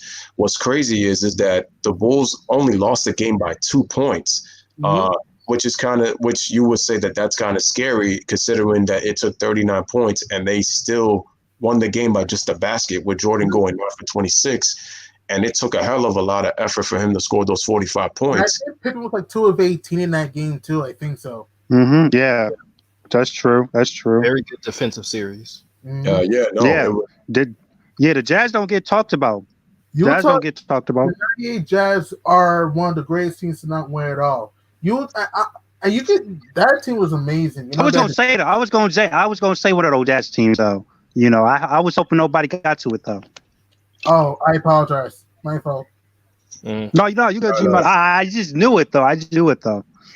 All right, cool, no doubt. But I personally think that the Bulls would have been kind of worn out, and Scottie Pippen's back would have concerned me because he pulled that thing out in Game 6. I don't even know how he got it out. I don't know if he would have played, and I think that if Pippen doesn't play that game and he's not even 100%, man. Hey, Lewis, he was holding his back that serious like Goldberg was holding his back after Braun Strowman probably slammed him that one time. Oh my God. Damn, kid. Dang. Oh my. Oh man. Well, what do you guys think? I know Lewis said the Jazz would have came back to 1. What do you guys think? Do you think they win Game 7 at home? No, personally, I don't think so. I think because yes, they would have had the momentum. But my question about the Jazz is their late game. And I know Pippen would have been not 100%, but I just question their late game. Like we saw in Game 6, Karl Malone fumbled the ball at the last second. I think execution, the Bulls would have been able to still pull it off. It would have been a very close game, but I think they would still pull it off. True. What about you, kid? What do you think? I'm gonna have to go with Lewis. I think that they pull it out. I think that the Jazz will pull it out because I don't think that Jordan. I don't, and that's hard. That's hard to say, but I just don't think Utah in that position, knowing the type of team that they're facing, they let that opportunity slip away. What opportunity like that? Sure. I honestly think the Jazz would have came back too. Home court advantage to Game 7. I just think Karl Malone would have had a monster game. I think John Stockton had a big game. I think Jeff Hornacek would have broken out in Game 7. It would have been close, obviously, but I just think that the Jazz were deeper that year, in my opinion. Utah was deeper. It's just that the lack of execution cost them the series, though. I mean, and when I look at it this way, this is where you could, even though I did pick the Jazz, you could put this in the Bulls' favor. And it's the fact that I felt that John Stockton was too conservative. And that's where Chris Paul kind of reminds me of him when it comes to kind of big playoff games sometimes. It's like they don't take enough chances on that. And that's kind of what Isaiah Thomas was kind of talking about. And they felt that if John Stockton was a little more selfish, they would win that series because John Stockton was pretty much non-existent and it went 6 games. Jeff Hornacek, who's one of the best shooters of his generation, he also pretty much, he only had one good game of that series. But I think if they would have gotten into Game 7, I think somehow, some way, I think possibly, they pretty much needed, at least to me, 2 of those guys to break through because their bench pretty much kept them, with the exception of Game 3, the bench pretty much played solidly throughout that series, and they were deeper. And I just think that the Bulls would have been mentally tired at that point for them to kind of pull through and try to beat the Jazz, especially with going with that 7 game. And I think that, and remember, this would have been the first time that even though Jordan just came off a 7 game series against the Pacers, the the thing is, this would have been Jordan's first 7th game in the NBA Finals, and I would have really wondered how the Bulls would have gone up against that kind of pressure, even though they were kind of used to it the previous series. But, so that was kind of, so Godzilla, man, go ahead with your next team, man. Next greatest team to not win a title. My next team. What? Which one? He's about to say it. You got to let him speak. Oh, sorry. This team does not get brought up nearly enough. And it was a combination of bad seeding. And I'm going to bring it back to the 2010s. Probably my second greatest team or third greatest team of the 2010s, the 2015 Clippers. That epic first round series with Oh, yeah. Oh, that was awesome. I remember that. I remember that Godzilla. Great pick. They could have beaten the Warriors. They could have beaten the Warriors and they could have beaten the Thunder. With the amount of chemistry they had to beat San Antonio at their fullest strength, every game by like 5 points. And I've never seen nobody beat San Antonio like that. Yeah. Out executed San Antonio. That shot by Chris Paul when he banked was it off. Amazing. That was amazing. Oh, that was amazing. That was great. But the thing that really did the Clippers in was because, one, they were injury prone. And number two, after that series, they gassed out. They gassed out hard because that was such a hard physical series. And if it not for San Antonio losing to the Pelicans that season, yeah, they lost to the Pelicans. It would have happened in the conference finals. I think that the Clippers could be Golden State. DeAndre is a good mobile center who I think at times can move around. He's very athletic. They got good players inside and outside. They got JJ Redick. They got Chris Paul, who would cook Curry as he did in 2018 with the Rockets. He did. And he did. And you have a dominant inside presence with Blake Griffin, which would have been very hard for the Warriors to handle. Jamal Crawford off the bench, man. Oh, man. Jamal Crawford, Matt Barnes, Matt Barnes, yeah. who could have guarded a lot of the good perimeter players of the 2015 Golden State Warriors. This team, if they had made the conference finals and then they would have faced Cleveland, they would have destroyed Cleveland. I think they would have destroyed them. But here's the thing. I would not have been hurt against the Clippers, probably. Because remember, Kyrie got hurt against the Warriors in the finals. If the Clippers were there, I don't think Kyrie would have been hurt, you know? He was hobbled, though. Wait. But they're in the East. I thought they would have got hurt. They would have got hurt anyway. You think Kyrie would have been hurt in that series? Because we don't know. We don't know though. We don't know though because that happened in the Eastern Conference. Yeah, I know, but Curry's. Paul isn't the type of slasher Curry is. True. He's a mid-range guy.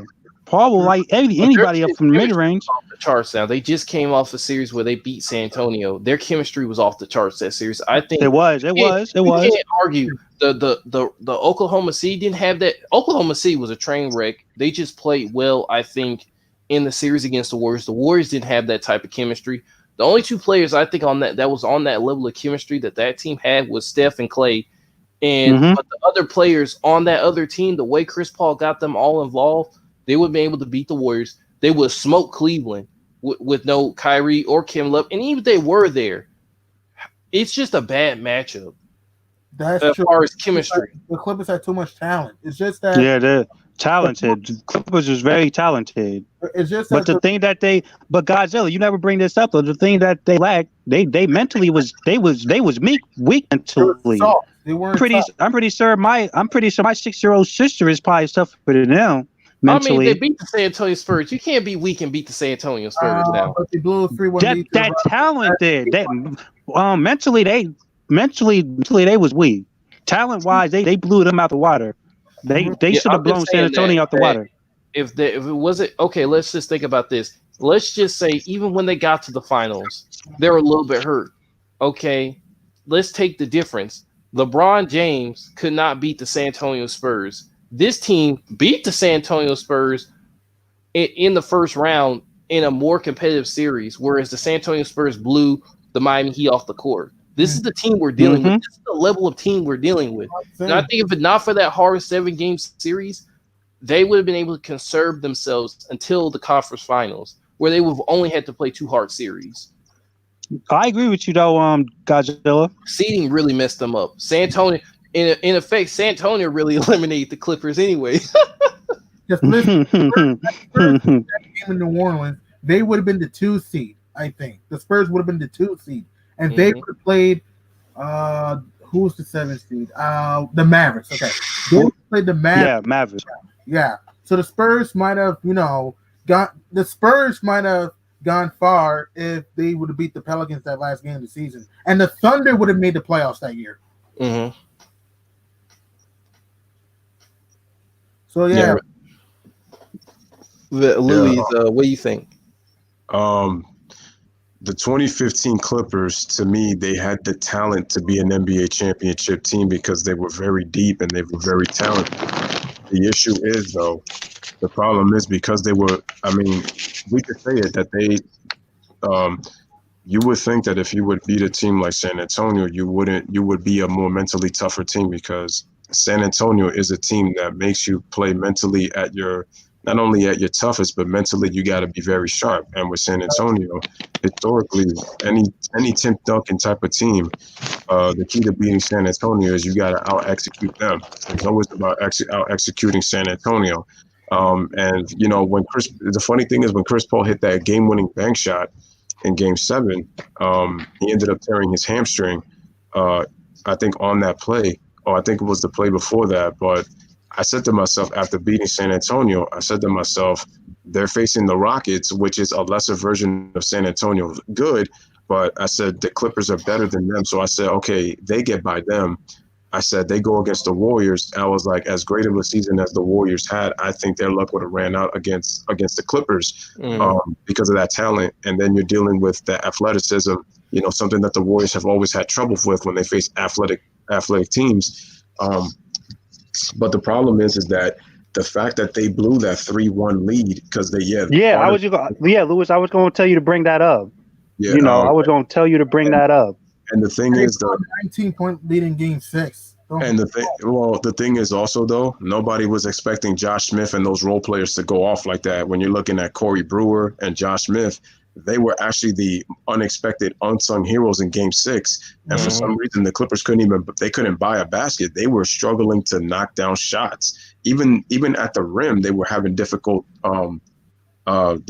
difficulty to trying to, make baskets. And I kind of felt like that they kind of were a little too CP3 and Blake, because Blake was dominating early, but he disappeared at the very end of the series. And then Chris Paul would have about a game or two, and then he would disappear. So the problem is the Clippers always had bad timing in close games. Their players would get injured at the wrong time, which is pretty much known as the Clipper curse, in Clipperland. And as much talent as they had, to choke a 3-1 lead against that Houston team. And the funny thing is, I think James Harden didn't even play most of that fourth quarter. Exactly. He didn't even play in the comeback. Yeah. So he didn't even lead the comeback, which is what makes it even more sad for the Clippers to not even go to the Western Conference Finals, because CP3 at least would have been, we're talking about a 30-year-old CP3. It took a 33-year-old CP3 to go to the conference finals with the Rockets, that 2018 Houston Rockets team. That was actually great too. Shout out to Layla in the building, and Ryan's making good points in the chat. So is Richard and Jay. They had the talent. I just don't think they had the mental makeup to go. They had the talent to go to the finals, but I didn't think they had the mental fortitude to go deep. And the thing is, against LeBron, I'm just not too sure. Even with Kyrie, even if the Clippers have a much better matchup, you just don't know. You just don't know how these things play out. So but that was an interesting one you picked, though. 2015 Clippers, they definitely had the team to do it. I just think mentally, they just always folded at the wrong time, especially in close games. I mean, you can say that about a lot of CP3 teams. It's weird. Yeah, it's a true. lot of his teams are the best teams, but injuries, whenever he gets injured or wherever he stops playing well, his teams fold under that. And that's that part about following behind superstars. When your superstars fold, the whole team folds with it, like the 2018 Toronto Raptors Mm-hmm. or the 2017, I can't remember. 2018 Raptors. 2018. 2018 Raptors, how they Yeah, folded 2018. after DeMar DeRozan went ghost on him. His soul completely left the building in that series. He made Danny Phantom look like a fool. Fact. Wow. Oh my god. Yo. I G Money. Pick the next. Dave Phantom, like, you should be a ghost hunter. Yeah. To He me, rolling over in his grave. okay. All right. I also think 2018 Rockets, in my opinion, 2018 Rockets, because they were 6th ranked defense. They won 65 games that year. You know, I think they lost like only 3 or 4 times when they had Harden, Chris Paul, and Capella playing. You know, they beat the Warriors twice in the regular season. You know, I know Iguodala was hurt. I get it. But listen, the Warriors had enough, in my opinion, without Iguodala to win. That enough. For the Rockets, you saw without Chris Paul, it's like, look, game 5, yeah, he shot 6 for 19, but if you watch the whole game from start to finish, he was controlling the tempo in that game, and he was hitting big shots in that game, and he was slowing down Steph Curry from the perimeter, and CP3 was penetrating to the rim and getting the guys involved, though, and Trevor Reeves was playing well until later, until he stumped it up in game 7. I'm just saying that if Chris Paul doesn't get hurt in game 5, which was very unfortunate because he was having a good game and the Rockets were knocking the Warriors off. If he played in the rest of the series and the Rockets don't miss 27 straight threes in game 7, there's no doubt in my mind they would have beat the Warriors. They were the better team that season. They were the better team in 2018. And would it being the Cavaliers?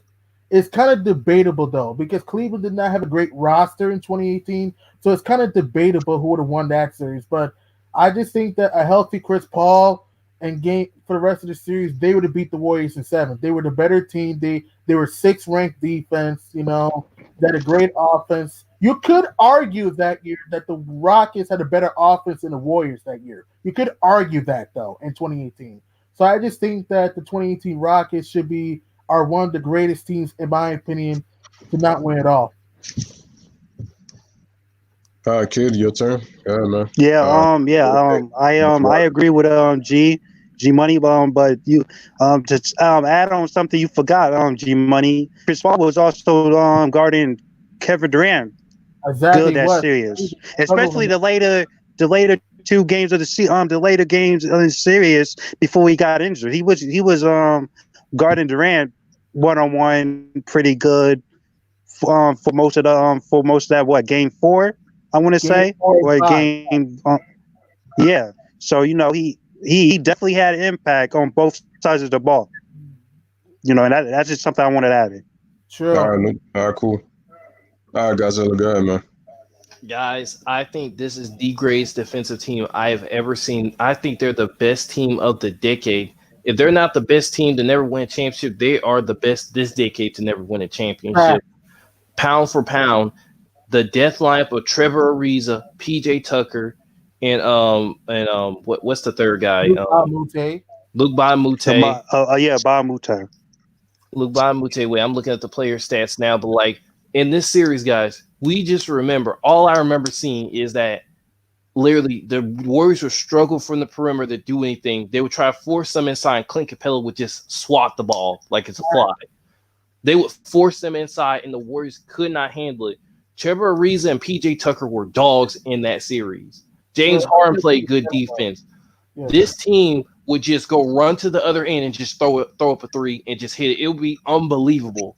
It would be out of this world because I've never seen a team out 3-point Golden State like that. And every single play was like, defend, we're going to stop you in the paint, throw the ball down the court, a 3 from Green, Trevor Ariza, or Eric Gordon, 3 bang, and they would just do it like repeatedly, like 5 times in a row, and then the game would be like they'd be up by 15. It'll be like, whoa. And on top of that, the biggest piece, and this is the hugest mistake, and I don't know how the Rockets did. They let Trevor Ariza go. He's the one that made that junk work. He was guarding Durant. They literally Kevin Durant could get no good switches. The best switch that he could get was James Harden. That was the best switch he could get, and maybe Eric Gordon every now and then. But Steph Curry and Kevin Durant could not switch on anything. They were either being met by PJ Tucker or Trevor Ariza. And Trevor Ariza is the unsung hero of that series. He was. Yeah. If Chris Paul doesn't get hurt, they blow them out by 20. Guaranteed. I don't think they blow him out. They don't blow him out. I don't think so, but they win game 7. They win. They win. And then let's think about the impact of them winning that series. Because then after they win that series, because that happened in the second round? Conference finals. They destroyed Cleveland, beating them 4-0. I don't think they sweep Cleveland. I do. They don't sweep Cleveland, but they might have been the Cavs, but they're not sweeping the Cavs. No way. Isn't this the same Cavs team that no Kyrie? Yes. They would have swept them. I don't think LeBron would have got them 1 or 2. I don't think. No, because and I'm gonna make this point is the difference. If the Warriors with Kevin Durant, if they couldn't win a game, I don't even think Cleveland would have got close that first game. There's no way Cleveland defensively can handle them in any way. You think about it. The Warriors had 3 different superstar players. Clay's not a superstar, dude. Clay's a star. Kevin Durant and Steph Curry superstar. Arguably, in my opinion. I think he is. He's like on the threshold of the superstar. Like he's like, Am I really now? Clay's a borderline superstar. I mean, borderline all-star, because many people have him as a top 3 shooting guard in the league. And you got to remember all the shooting guards we have that are better than him.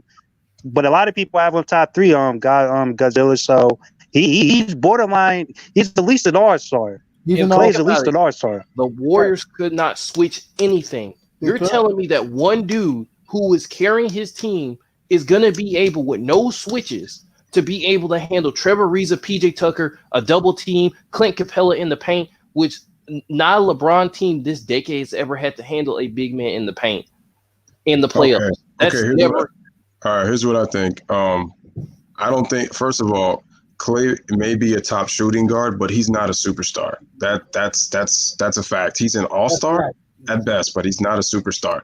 Remember, if you're talking superstar, you're talking about someone with the caliber of a Steph Curry. We're talking about a LeBron James. He would be on that kind of level. Giannis, Kawhi Leonard, Kevin Durant, those are superstars. Clay's not a superstar. Clay is a complimentary all-star. And he's complimentary. I mean, yes, I've seen him score 60 points in 29 minutes, but remember, the way his style of play is, remember, he's not a guy who puts the ball on the floor and he doesn't create his own shot. His shots are mostly created from the attention that Steph Curry gets. Mm-hmm. And even if you've seen Game 6 Clay go off, again, he can definitely get hot, but that's off of what Steph Curry does.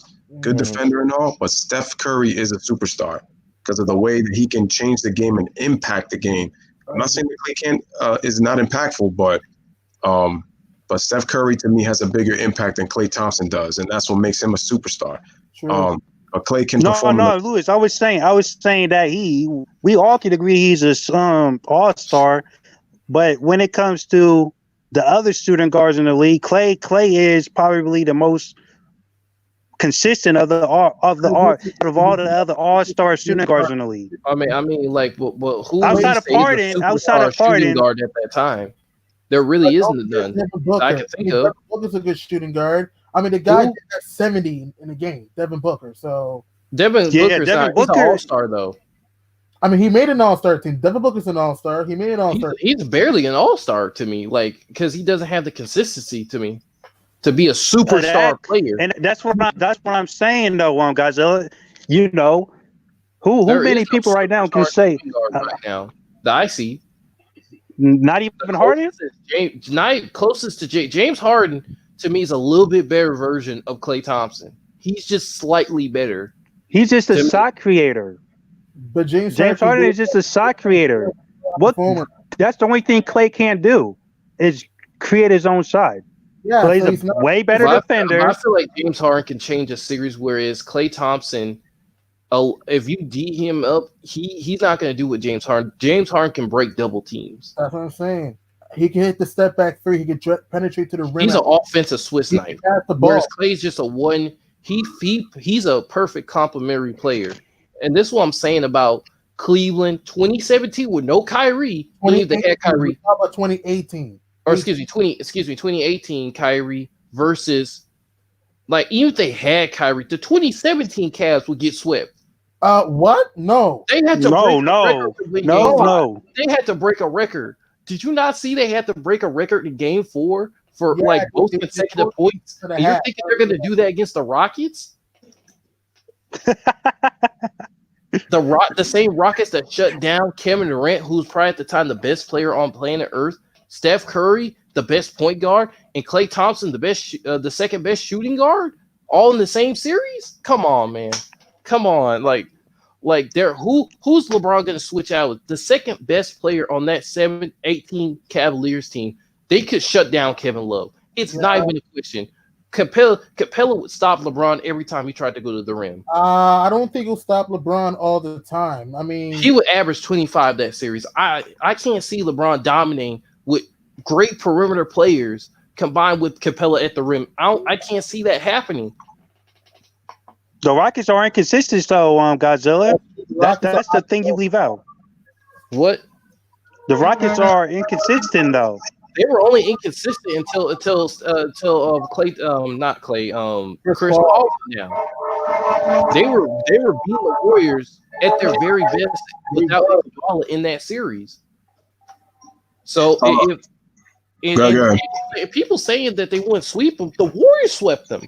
The Warriors swept them. The Warriors barely swept them. You got to look at that series from start to finish. Look, in Game 1, look, I know JR fucked up, but remember, George Hill missed the game-winning free throw. People don't mention that, and then JR had the fuck up. In Game 3, Golden State was down. Money.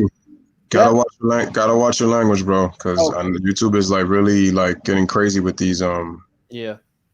Oh, I'm sorry. I meant to say that Game 1, George Hill missed the free throw, which nobody mentions that would have won him the game, and then JR forgot to score. And then Game 3, Cleveland was up 13 in that game, and then KD went bonkers. So if you really think about it, Cleveland could have had a 2-1 lead in that series, though. If you really think about it, had they executed, though. I'm not saying they beat Golden State that year. I'm not saying that.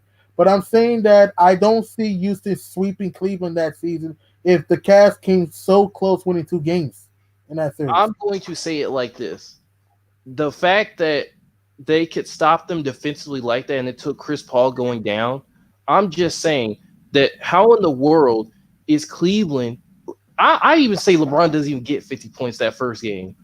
He gets something like 30, maybe 30. There's no way when you have 3 perimeter players that can stop Kevin Durant and stop Steph Curry and Klay Thompson in the same series that one player who can't even shoot that well. True. LeBron cannot shoot. So what is he going to do? He's going to force his way to the basket. Who is it going to – well, literally, if LeBron goes to the paint, who is he going to pass it to? Is he going to pass it to Kevin Love? Kevin Love's not getting the rebound over Clint Capella and PJ Tucker. That's not happening. What they're going to do is they're going to get the rebound, throw it, and hit a 3. And they're just going to blow out Cleveland every time. There is no way that the Warriors swept them, even though the games were close. Cleveland at their best in that season could not even get a game on the Warriors. And you're telling me the Rockets, who we think are better than that Warriors team, who had better perimeter and interior defenders, we're saying that LeBron gets a game on them?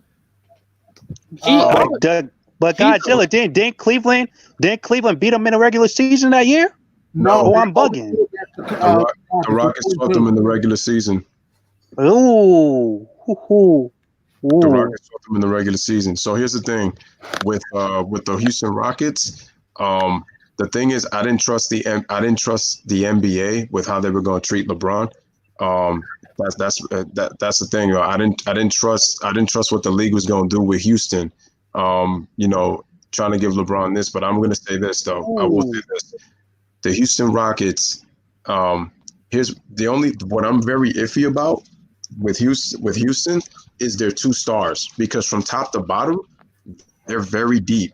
And the thing is, defensively, they will give LeBron problems, because unlike the Warriors, the Rockets not only bring the defensive intensity, but they have the physicality to give LeBron problems. And the thing is, LeBron looks physically dominant when he's going up against these smaller players. But you got a tough PJ Tucker, you got a tough Luke Mahmoud, and then you got Trevor Ariza. So you got three physical defenders that you can throw at LeBron. And the thing is, they can switch. So they can, and it's what Godzilla was saying. Whatever the Warriors were doing, they really couldn't switch, and they were having a lot of issues. My only problem with Chris Paul is that dude is fragile. And the thing is that in Game 5, the thing is, Chris Paul, nobody really knows this, but the thing is, he has a lot of anxiety issues, and in big games, he tends to get that. And that's, to me, that's where it hurts Houston, because they can beat Golden State. They can beat them. I even said that was the one team that pretty much can match up with Golden State top to bottom. My issue is with Chris Paul is in big games, his anxiety tends to flare up, and he also tends to get injured at the wrong time. And that's exactly what happened in Game 5. And with James Harden, we already know this dude has just been a no-show in big playoff games. It's like, I'm sorry, but I'm really sorry. And the thing is, though, despite the fact that the Rockets, they would see, that's the only thing, though. LeBron would take advantage of CP3 at that point guard position, but then the thing is, what you can counter it with is CP3 wouldn't have to guard LeBron at the point guard spot. I think at least Mike D'Antoni would have been smart enough to put a more physical defender on LeBron, and CP3 runs the point. So they can do switches. So they could do that. So that's my thing. So that would be my only thing with the Rockets. It would have been James Harden and Chris Paul. But if you're telling me that they would have beat them, I definitely would think they had the opportunity. So they would have beat them. So, I mean, not to go, and I'm not even trying to go against G Money, because he does make a point. They probably do win. Take that Iguodala factor. I do agree. I think the Rockets were a much better team than Golden State, because Kevin Durant really struggled. And he struggled against Cleveland, but not in the way he struggled against Houston. He was much worse against the Rockets than he was against the Cavs. And I honestly purposely think that the Rockets, they definitely are much better than the Cleveland Cavaliers. But I really would have felt like the league would have tried to find a way to screw, because LeBron didn't get one with the Warriors, they would have tried to make him some way to look more dominant, even though the Rockets are much more deeper than what the Cavaliers had. So the Cavaliers didn't have a bad roster, but they looked bad compared to who they were going against with Golden State and with Houston. Houston was just more deeper defensively. And then you have obviously the two stars in Paul and Harden. And then with the Warriors, it's just the Kevin Durant factor, really, when you put it, because Curry would have won Finals MVP had it not been for that poor Game 3. Yeah. And Kevin Durant was just pretty much the X factor in that game that pretty much changed everything. But at least he was the weapon compared to the weapons that Houston had. And Houston also had the 3-ball too. And when they're hot, they can make them at an exceptional high clip. And just to add on to that point, we're not comparing Houston to Golden State. We're comparing Houston to the Cleveland Cavaliers. These guys, literally, LeBron James had 50 points, and the role players just dropped it. They just dropped the ball. George Hill missed a free throw that would have won him the game, which people do not want to mention. And then also JR forgot to score. Yeah.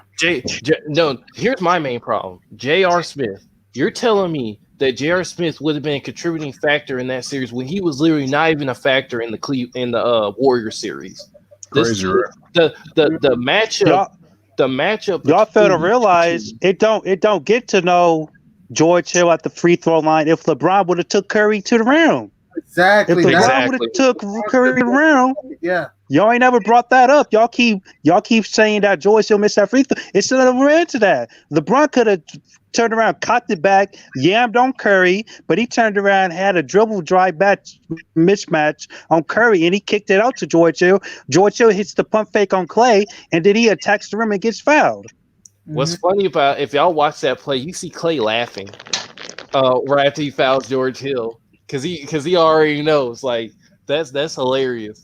He already knew. Like, I believe if LeBron hits that shot over Curry, which I think he would have because that's how high he was. But just think that LeBron at his 100% was just matching the Warriors.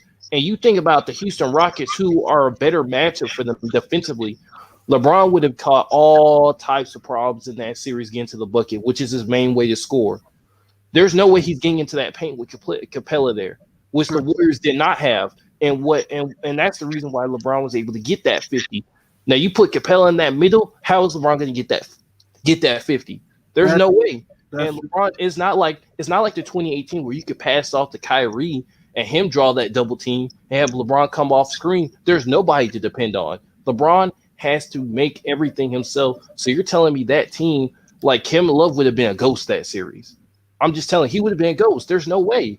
There's no way he's having any kind of tangible impact on that series. Kevin Love did play well in the 2018 finals if you actually watched the games, though. Like he was, but that's against a small ball Warriors. We're talking about the Houston Rockets, who are defensively one of the greatest teams of that decade. They didn't even win.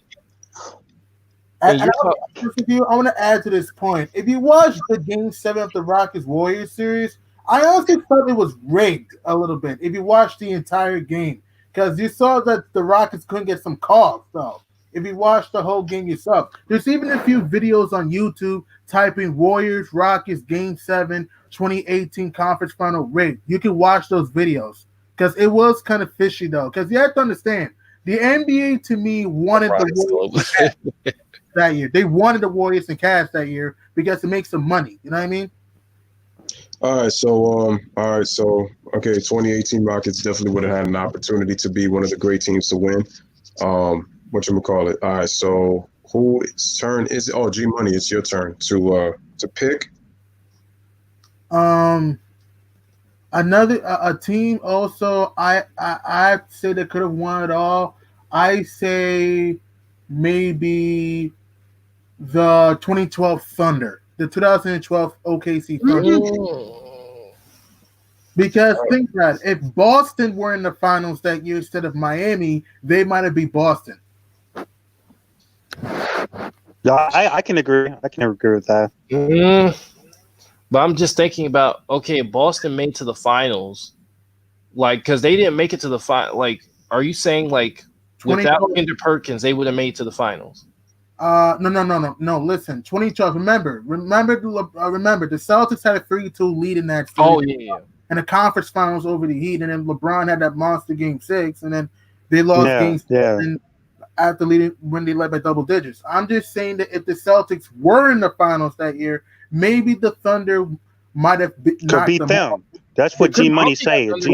Older, yeah. I don't think the Thunder could beat the Celtics if they turned around and beat LeBron and Wade. I mean, as much as I like Russell Westbrook, it's too much friction there between those two guys, and then Harden probably disappearing again because I mean the Celtics are a better defensive team than the Heat. And you're telling me that Harden would have still been there when he wasn't even there when the Miami Heat were playing them? I just can't see it. Okay. He would still disappeared, I think, against both teams. So you would just had Kevin Durant trying to space the floor, and you would have had Westbrook because Godzilla Westbrook was phenomenal and Durant was phenomenal against the Heat. Russ had that monster Game 4 where he had 43. People don't mention that game. Yeah. Here's the thing, though. I don't think the 2012 Thunder are one of the greatest teams to not win a championship because the problem with them is that they had the talent, but they didn't have the experience. And the Heat, they were they had just came off of a 7-game series with Boston that pretty much tested them. And that was pretty much the beginning of James Harden disappearing in the playoffs because he did disappear in that series against Miami. And it's like if you're doing that against a Miami team, just imagine if you're doing that against a more experienced Boston Celtics team because to be honest, because the Thunder, they had the talent. But one thing that they've never really addressed is their 3-point shooting, and they rely more on talent than they do with execution. Which is funny because that's how they actually beat San Antonio with execution. And who would have thought that? But then they try to win on talent, and you can't just win on talent alone, especially against a team that's led by LeBron, Wade, and Bosh. And then you're going against Boston, who's one of the better executing teams. And I'm sorry, Westbrook has got dog. Kevin Durant was magnificent in that series, but nobody else really showed up after that. And like I said, it wasn't the Thunder's time. And that was the lockout season, to be honest with you. That was a shortened season with 66 games.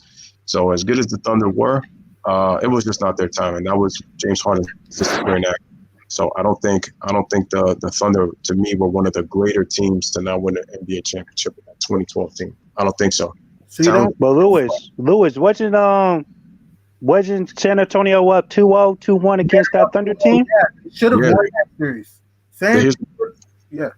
I was going to say that San Antonio they were tied with the Bulls with the best record that year in that season, and they did go up 2-0. And yeah, they did come back.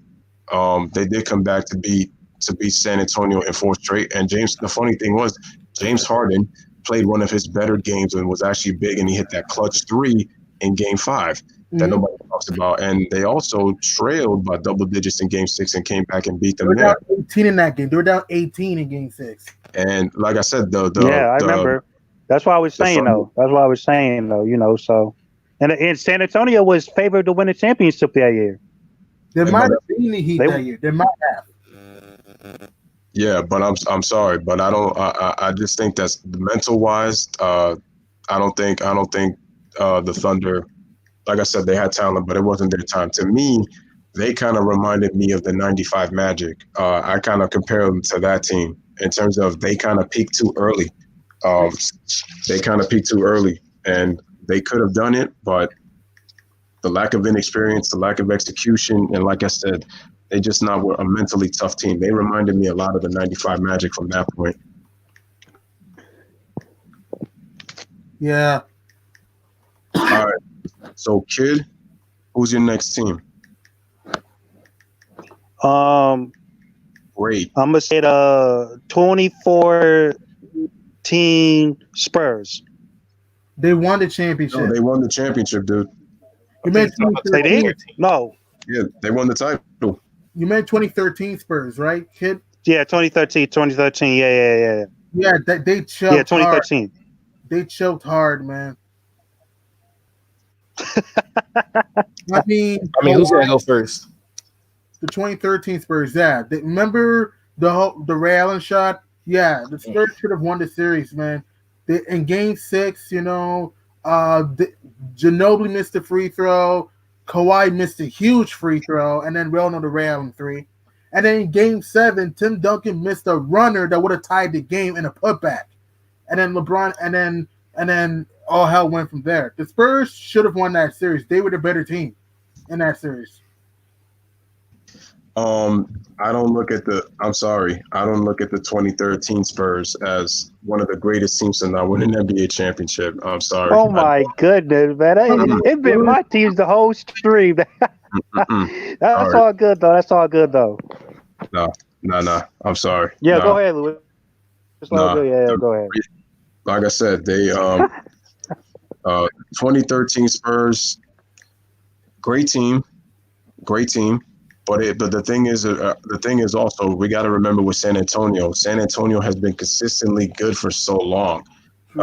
They've won championships in the past, so it wasn't like if the Spurs had never won a ring, and this was a dominant team all of a sudden that was not to win. I mean, they won 58 games, and like I said, they've had a lot of 50-win seasons, and you know they were on that streak of 50-win teams to make the playoffs. So I can't put the 2013 Spurs as one of the greatest teams to not win a ring. That's just me personally. It's especially because they have 5 championships in their franchise and they've been to 6 finals. So I can't even look that. But don't forget, that Spurs team only lost 2 games in the West that year. They swept the Lakers, even though the Lakers were a dumpster fire that year. They beat the Warriors, who shocked the world, making the playoffs that year, and beating the Nuggets in the first round. I'm talking about, you got what I'm saying. And then they swept the Grizzlies in the conference final, the Spurs that year. Yep. Right. The Spurs were an underrated team. Tim Duncan had a great playoff run, and he was a beast in the finals. Especially in Game 6, though, he was a beast. It's just that Ginobili was erratic in that series. Tony Parker was up and down the series. Danny Green, if the Spurs had won it all that year, Danny Green would have won Finals MVP. Because at the time, he hit the most threes in the finals in the NBA Finals series at the time before Steph Curry broke it in 2015. So I'm just saying that the Spurs were a great team. They were 12-2 in the West playoffs, and they came within a rebound and a free throw way of winning the championship and a potential tip-in and a runner for winning the championship. So the Spurs were a great team in 2015, it's just that they choked. All right, Godzilla, what you think, man? I think that team, it just can't, because they were close, right? I think they're not as good as what they were the year after, once Kawhi started blossoming. Because once you saw, they should have really won that series. Because the biggest thing about that series, okay, it's close. And they corrected this next season. They did not have gas tank. You could run them off the floor. Their conditioning was not good until that next season when Pop had them running. And I watched their whole season. They were running like a totally different team, and they were able to keep up with that pace. So that team in particular, they still should have won, because a lot of people don't talk about this. Well, they do, but they don't talk about they only talk about the Ray Allen 3, which is all everybody remembers. But Tim Duncan could have won the game on the tip-in. That was Game 7, bro. Game 7, Mr. Tippin. And here's the thing: had he made it because of that game in Game 7? Oh, excuse me. But like, let's not talk about that. That he pulled Tim Duncan, because isn't that when he slapped the board and Tim Duncan got pulled out the game? Yeah, twice. Yeah. Yeah, that's what I'm talking about. The Game 6 when they pulled him out. That's the worst mistake Pop ever made, because even if Chris Bosh would have got the rebound, he would have been tied up with Duncan. And I think that instead of I think it was Tony Parker coming to help. Yeah, it was Tony He would have Parker. stayed with Allen. Ray Allen, yeah. He would have stayed with Ray Allen, and they would have not got the efficient shot that they would have got with Ray Allen. And that series would have been won in 6 games. Big time. But Joe, you got to realize, after Bosh got the rebound, he kicked it out. But Ray Allen was not in front of the 3 line at the time. He took a step back and then shot it. Yeah, and but what I'm saying is that Tony Parker would have been able to intercept that pass. Or it's Ginobili. Ginobili was right. Parker was almost got the steal, but Ray Allen hit the 3, but he didn't even look on the floor. He just had to step back and shoot. He didn't even look where he was because he even could have taken it wrong too. He could have been by accident. The crazy part was about that play. Ray Allen had the wherewithal and the presence of mind to keep if you look at the back of his feet, it was crazy how he was able to keep him inbound like that, almost kind of Sean Elliott like. In the 99 finals. Blazers in Game 2, yeah. In Game 2, it shows you how much G Money watches history of basketball. But yeah, like it kind of reminded me of that play. The Spurs, like I can't put the Spurs there because they should have won that series. And like I said, they've been to the finals. This was their 5th finals trip at the time. And Tim Duncan would have gone 6-0 in the finals had they did that, and that would have really looked bad on LeBron's resume.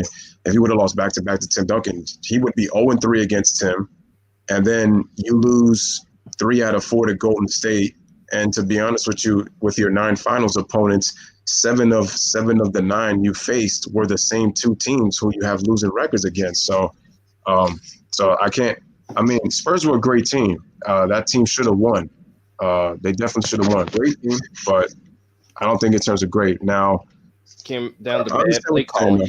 But I just want to throw this out there. If the Spurs had won that year, they would have won back-to-back. The Spurs never won back-to-back titles.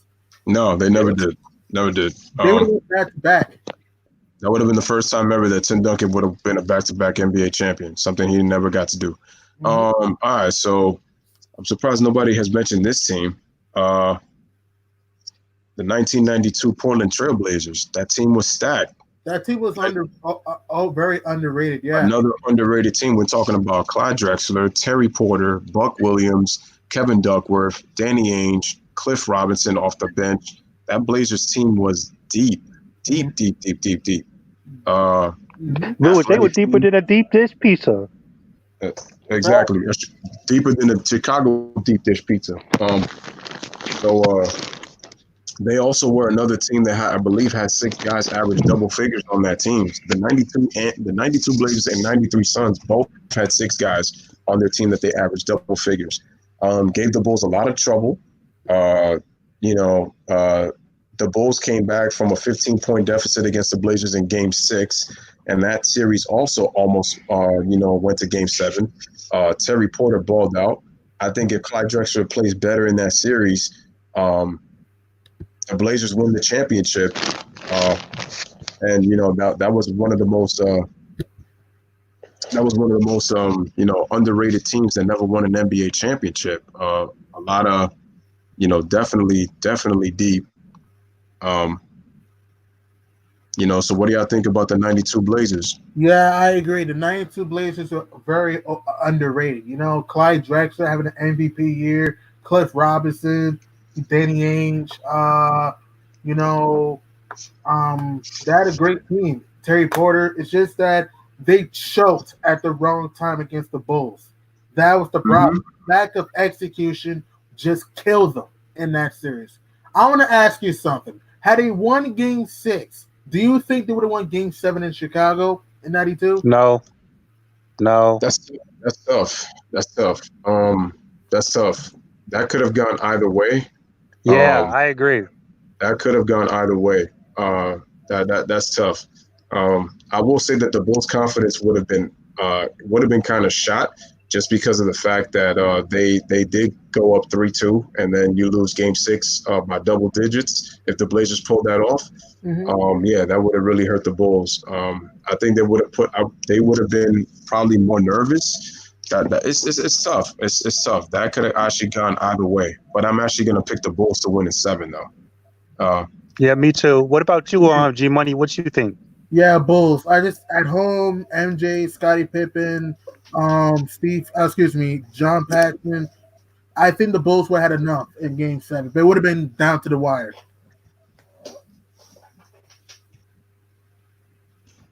What about you, Godzilla? What about you, Godzilla? Yeah, Game sorry. 7? I think it kicked him out. Back on accident. No. Yeah. Had Portland won Game 6 in Chicago, they would have been in Game 7 at the Chicago Stadium.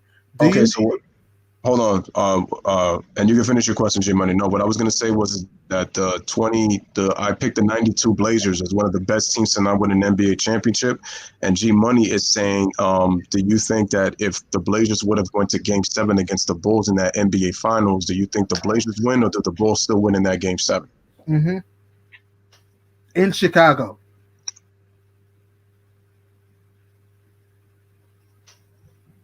Like, are you asking me? Yeah.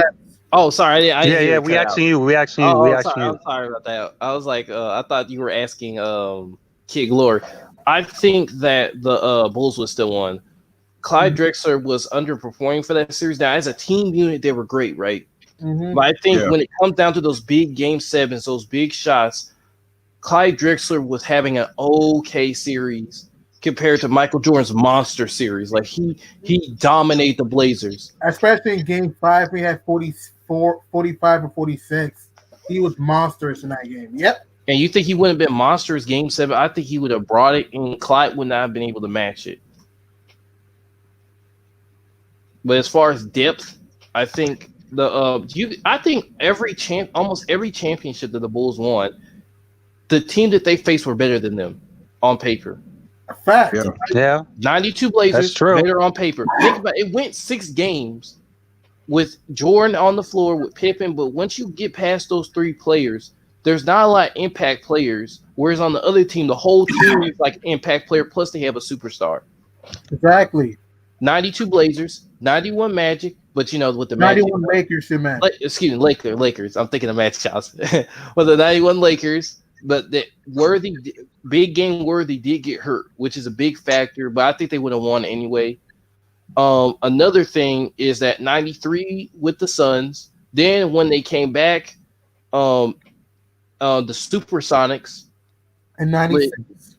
But that was probably their most. That was probably their most stacked team they had to go against. Godzilla. That's Seattle team. I mean, and it's kind of weird because they didn't face the Olajuwon team, which I think they would still be. And I heard y'all talk about this live stream, but In my personal opinion, I think the Bulls would have won in '94, but I think in '95, Houston. Hakeem got it. Yeah, we was just finishing that up yesterday. Godzilla. Yeah, that was 2 days ago, by the way. Oh, excuse me. Like, I remember seeing that. I was like, I think the Bull. See, here's the weird thing, because if they give 4 or 5 heat, how does that change like how they do things? Because it kind of happened in perfect unison of like when they were done the first time and then the second time. Burnout is a real thing. We see this with the Golden State Warriors. We see this with different three-peats. There is burnout and that's what makes the second three-peat so incredible. And kind of the Jordan leaving a blessing in disguise, because it rejuvenated that team to want to win 3 more. They took a perfect break at the perfect moment, and then got even better version of Horace Grant when they came back to face that 96 Seattle team. So, and then 97, 98, they had to face Karl Malone, the second all-time leading scorer of all time. People forget that. He's underrated too. Underrated. Underrated. People don't talk about it because, you don't have that ring. And if you don't win, people just don't remember you in the casual sense. But Karl Malone was an all-time great power forward that does not get mentioned enough. Him and John Stockton, the greatest two superstar player duo of all time. They're one of the best. They're the greatest to never win a championship. And that was exclusive because of Jordan in the 97 and 98 series, where Jordan played all 82 games. I mean, he won. He nearly won MVP, I think. Or no, he did win MVP because he won over Karl Malone that year after. And he played every game. Imagine this dude, Scottie Pippen was out. I think Dennis Rodman was having some problems. That team was not the same team in 96 that they were in 98. And Michael Jordan was still able to hit the game-winning shot, get the game-winning defensive play, and then hit the game-winning shot all in one motion for his final championship against an all-time. That boy was an animal, Godzilla. Michael Jordan was an animal in that court. Like, I mean, we see LeBron James could hit that shot against Tim Duncan and the San Antonio Spurs, but he missed. And he had to let Ray Allen clean up his mess. What if Chris Bosh doesn't get that rebound? That's one championship with a super team. Or Ray Allen doesn't, or like Lewis said, or Ray Allen had a presence and a wherewithal to turn around and know the position he was in and turn around and take the step back for himself. Yeah, because he didn't need a 3. He didn't need a 3. Yeah. All right. So I picked the 92. All right. Godzilla, go ahead, man. Next team. There's still quite a few. There's still quite a bit. Like, let me go to my short list. Okay. So another team that does not get brought up enough. I think it's going to be a little bit controversial because of who they lost to, but I think the 2011 Heat. Big time. If you watch their first couple of playoff series, and if you watch their season, they were dominant. Now they didn't come out hot, but the way they finished, they looked nearly unstoppable. It looked like no team was stopping them. The 2011, and I think that's true. The problem with the Heat is that I think when they lost, a lot of that confidence went out of them. They didn't have that same swagger that they did in that first season. They thought they were untouchable, and the team touched them. And I think it's still to this day, I think it changed the way that they were going to win championships. Like it's just that championship in particular, the way they played, and let's not forget that 2011 team they had Mike Bibby, they had Mario Chalmers, Shane Battier, Mike Miller. They had the same. Battier was not on the 2011 Heat. He was on the grid. No. That was. He wasn't. They got him that next year. That's the roster in 2011. That's the only big addition I think they got between the two championships. Him and Norris Cole. Yeah. And which a lot of people don't remember. Mario Chalmers that year was not as good as he was that next year because his job was on the line. They were going to take it away and give it to Norris Cole if he didn't step up his game. Norris Cole is one of the Facts. best things that ever happened to Mario Chalmers True. because he was sucking before that. Now, even then, the Heat were leagues above the other teams. They They were. were leagues above every. Did you see how they went through that Eastern Conference? Yeah, I can tell you the Eastern Conference run they went. They beat the Sixers in 5 in the first round. They also beat the Celtics in 5 in the first round, in the second round, and they beat the Bulls in the conference final. So yeah, And then like the two things that really stand out about that team had the talent to three-peat. That is a three-peat type team. they should have. But Yeah. I think the biggest thing about them is that they're coaching. I personally don't like if you watch that season, which I watched the whole season, and I was a Miami super fan. Eric Spoelstra was not calling timeouts at the right time. His coaching IQ was not there. True. But still, they should have won. When you compare, like I would say before that finals, I would say the Chicago Bulls were a tougher challenge than the Dallas Mavericks on paper. I was going. You see, Godzilla. I was going to say them as my next team that didn't win the championship. That Chicago team that Miami had to face. Yeah, and then on top of that, How about that? and on top of that, once they got to the finals, who thought LeBron James was going to choke on the level that he did? Wow. I mean, think of 18 points per game. 18 points. He won closeout game. He had 8 points. 8 points for your best player on your team. That was in game 4, and the Heat were up 2-1 by that time. That was ridiculous. Excuse me. But like, just think about Magic Johnson literally saying, "I'll never forget this line." Looking back on it, I want LeBron to get into his game by guarding Jason Terry, and now That was ridiculous, man. Yeah, that was ugly. That was crazy, Godzilla. I remember that. Oh my god! And you're just sitting there. Hey, but Godzilla, what made it even more funny? They had a camera all zoomed in on LeBron too.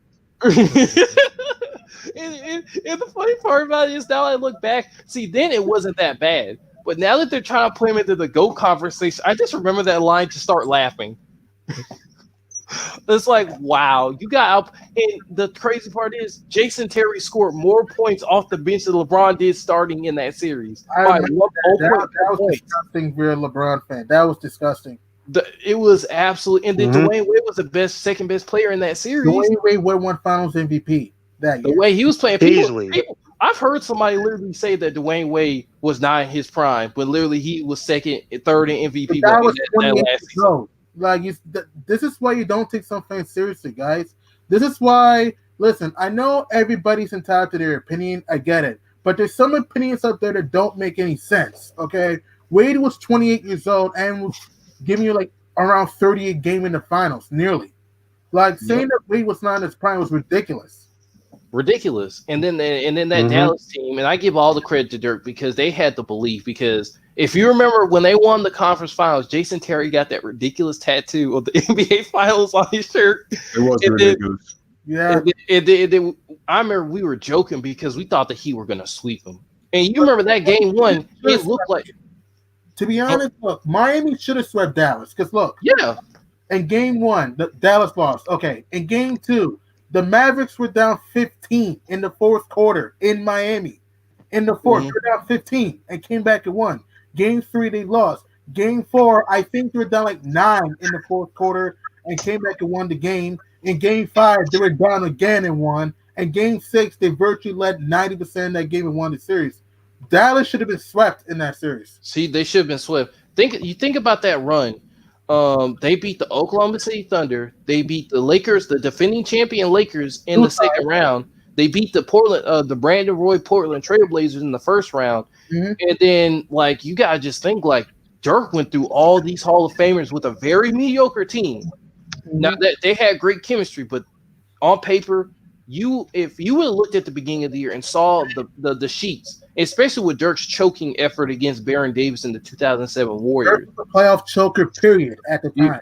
Before that, and that man rose up against a super team. Like, literally, and I want to put this in perspective, like, if Jordan was on the Miami Heat, that would have been a straight up sweep. They would have swept them like it was nothing. They would have beat the Heat would have beat the Mavs, but I don't think sweep. I don't know about sweep. I mean, like, I meant with Jordan. I know. I think that the Heat would have. Jordan? You think that he wouldn't sweep them? They're not. No, they could have. They had a good shot, but I think the Mavs were very. You have to understand, the Mavericks were a great shooting team at the time. People do not mention this. In Game 4 against the Lakers, they hit 23s. At the time, it was a playoff record. At the time, You're right. So I don't see. Look, the Heat would have beaten the Mavs if they had Jordan. They would have, but I don't think Dallas would have been swept. Dallas had enough shooting to hang. I think it depends on what LeBron we're talking about, because if we're talking about LeBron James in the 2018 finals. See, here's what's so weird about it. LeBron gave when he didn't have help, he played better. LeBron had some help in the 2018 playoffs. Oh yeah, no, not 2018. I'm talking about the 2007 finals when he averaged 30 a game. He was bad in the 2007 finals. Or what? He was very bad. No, or what am I thinking? Bad. You meant 2007 conference final. 2017. You probably talk about 2017. Excuse me, the conference final. I mean, just even that. Final. But like in the conference final, I'm just saying, like, how in the world do you have almost no talent? Like, not to comparable to the Heat's level of talent. And then when you get that talent, you choke like this. Like, it's so crazy. Because what he should have had in that series, what he should have had against Oklahoma, the 26 points per game. And Oklahoma was better than that Dallas team. Oh yeah, way better. They were way better. And Godzilla and G-Money, what LeBron do to them though? What LeBron do to them though? He went up in their house and put his feet up in their couch.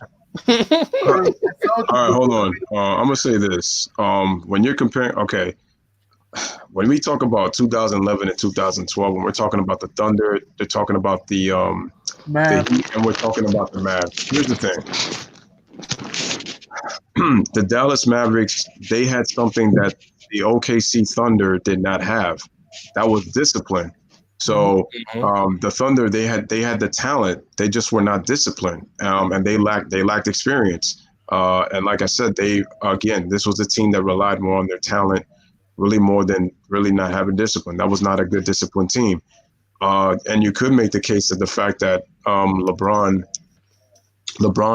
plays better without help than when he does, because with 2011 there was no excuse for that.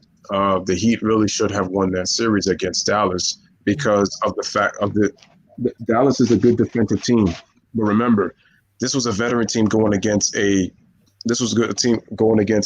prime D Wade, an entering prime Chris Bosh, and an entering prime LeBron James. The stingiest defense probably in the entire NBA other than the Chicago Bulls. And you couldn't find a way to get it done. And the thing is, you're better defensively and you're more athletic than Dallas. And the thing is, you have two players that can take over a game. You have two players, unless if Chris Bosh takes advantage. And, he's able to put his imprint on the game. But the thing is, you had three very good defenders, and you guys couldn't get the job done, especially because they can turn on offense. And they obviously let Wade go off. Wade shot 54% in that series. But there's no excuse. And the fact that Wade and LeBron matched the amount of points that Dirk scored in the fourth quarter in the entire NBA Finals, that should even say even more. And then when you talk about the 2012 Thunder, again, great talented team, but again, they lack discipline. Because how do you beat a disciplined San Antonio team, but all of a sudden you look so undisciplined against the Miami Heat? Now, the refs played a little bit of a role, but it's like you could tell that was not a good disciplined team. You would think that when you beat San Antonio, a team that's about execution and about discipline, great coaching, and you beat a team that's got Manu Ginobili, Tony Parker, and Tim Duncan with a very good defensive. 4 straight times, Lewis. 4 straight times. Yeah, again, even if they beat them 4 straight, again, we got to look at this team on paper and what they're really about. Even if we're not talking about accomplishments, I'm talking about when they matchup wise. When you beat a team 4 straight times after being down 2-0, you would think that you would use that kind of experience to go up against the Miami Heat. The problem is with the discipline that they showed against the Spurs, they didn't show it against the Miami Heat, which is just kind of weird because you can make the case that even if Miami is a better athletic team and more talented, the Spurs are a better executing team when it comes down to it, and they've been consistently about execution. So to beat a team like San Antonio in the more tougher Western Conference but then you lose to a team like Miami that has pretty good star power. I'm just saying, And then if you look at the Bulls, advantage. Don't forget. The what? Don't forget what? OKC had home court advantage in the finals. Don't forget. They won the first game and lost the last 4 all of a sudden. Yeah, that's what I'm saying. And like I said, they trailed in game 1 by double digits. The same with game 2. But Lewis and G Money, y'all fail to realize they changed the format that year because that was like one of the first years when they did that 2-3-2 or whatever bullcrap format. Actually, no, kid. No, that format exists. That format has existed since 1985 when the Lakers went against Boston. So that format didn't change until San Antonio played the Heat in 2014. Before that format was 3-2-3-2 for like about 20 something seasons. So it wasn't until 2014 they changed it. But before that, no. The 2-3-2 format existed in 2012. Oh, okay. Well, I knew I wasn't tripping though, but I just thought it was that serious for some reason. But yeah, I remember that. I remember that now. But don't forget, games 3 and 4, OKC led by double digits. People forget games 3 and 4, they led by double digits. Like thinking games 3 in the second half, they're up like 10, around like 10 or 11 in the third. And in game 4, they had a 17-point lead and lost that. So yeah, and they got annihilated in game 5. Yeah. The thing is, and that's what I'm saying, like, even if OKC had the opportunity to win, like I said, it comes down to, like I said, execution and lack of discipline. They have those things. They definitely beat them, and it looks different. And speaking on the Bulls, the problem with the Bulls is they don't have a dominant second option other than Derrick Rose, as good as they were. And Rose carried that team with Luol Deng being their second best scorer, and Carlos Boozer missing 23 games, and Joakim Noah missing 34 games that year. So if Rose doesn't get injured the next year in 2012, he has a second dominant scorer. Rose probably doesn't get double teamed as much as he did because, I mean, let's face it, people talk about how LeBron shut Derrick Rose down, but forget, you got one of the best wing defenders in D Wade on your side, man. 200 steals, 100 blocks in 09. Like, I don't know how people don't sleep on that. Like, it's ridiculous. Dwyane Wade's one of the best defensive 2 guards of all time. Yeah. And he passed Jordan for the most blocks of all time at the shooting guard position. Yeah. Exactly. And it's funny, I think, doesn't Jordan still have more blocks than LeBron James? He does. And more steals. And LeBron's still playing in 17 seasons. That's what I'm saying. And another thing also is that Jordan is a better offensive rebounder than LeBron. That's why I get mad when people say that LeBron is this unbelievable rebounder. But Jordan, in the less amount of time, still has more offensive rebounds than LeBron James. And LeBron James is playing in his 17th season. There's no way that you could tell me that you're a better overall player than Michael Jordan just because you look like you average more rebounds. But when you look at the stats and you look at the advanced stats and metrics, Jordan is still better. So you can't be a better player in steals when Jordan is still up on you all time in steals, and Jordan did that in less time. If he plays 94 and the full 95 season, if he plays 99, 2000, 2001, LeBron wouldn't even be close to Jordan when it came to steals. And then you're adding more blocks and you're adding more offensive rebounds. So honestly, you really mean that LeBron is a great player, but there's no way that you're telling me he's better than Jordan. Because I put the videos out a long time ago. Like, Larry Bird averaged 10 rebounds in 12 years that he played. He's 24, 10, and I think about seven assists. And prime Larry Bird averaged 11 rebounds per game when he played from his rookie season to the 88 season. Like, so when you talk about great rebounders, Larry Bird to me is a better overall rebounder than LeBron, and he's not even athletic. That's number one. And then Michael Jordan's a better offensive rebounder, and he played the 2-guard position. And people forget, in 89, he was what Russell Westbrook is today when we talk about triple-doubles. So Michael Jordan, to me, is very versatile when he wants to be. But his primary role was a scorer. But he can pass. He was definitely a pretty good rebounder for his position. And he obviously could put the ball in the basket. So that's why I say that when LeBron, people keep saying that he's better than thing in this, there's things that Jordan did that people don't really pay attention to, that Russell Westbrook gets a lot of credit for today. And listen, much respect to Westbrook, he gets it done, no doubt. But I'm sorry, Jordan was doing some of these things before some of these players get all this credit today. And that's no disrespect to guys like James Harden and Russell Westbrook, great players, but I'm sorry, man. It's like Jordan was doing this in the late 80s and doesn't get enough credit. This guy did this.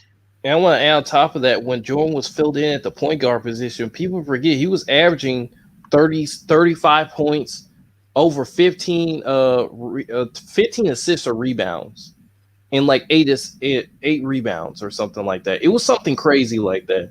It was something like that. It was something like that. Yeah, I can't remember the exact stats, but it was 35 and 15 of something rebounds or assists, and like 8 of something else. So he was averaging nearly a triple double in the 80s, and not in the triangle, before the triangle offense was put in by Phil Jackson. This was the coach before him, shortly before his MVP season.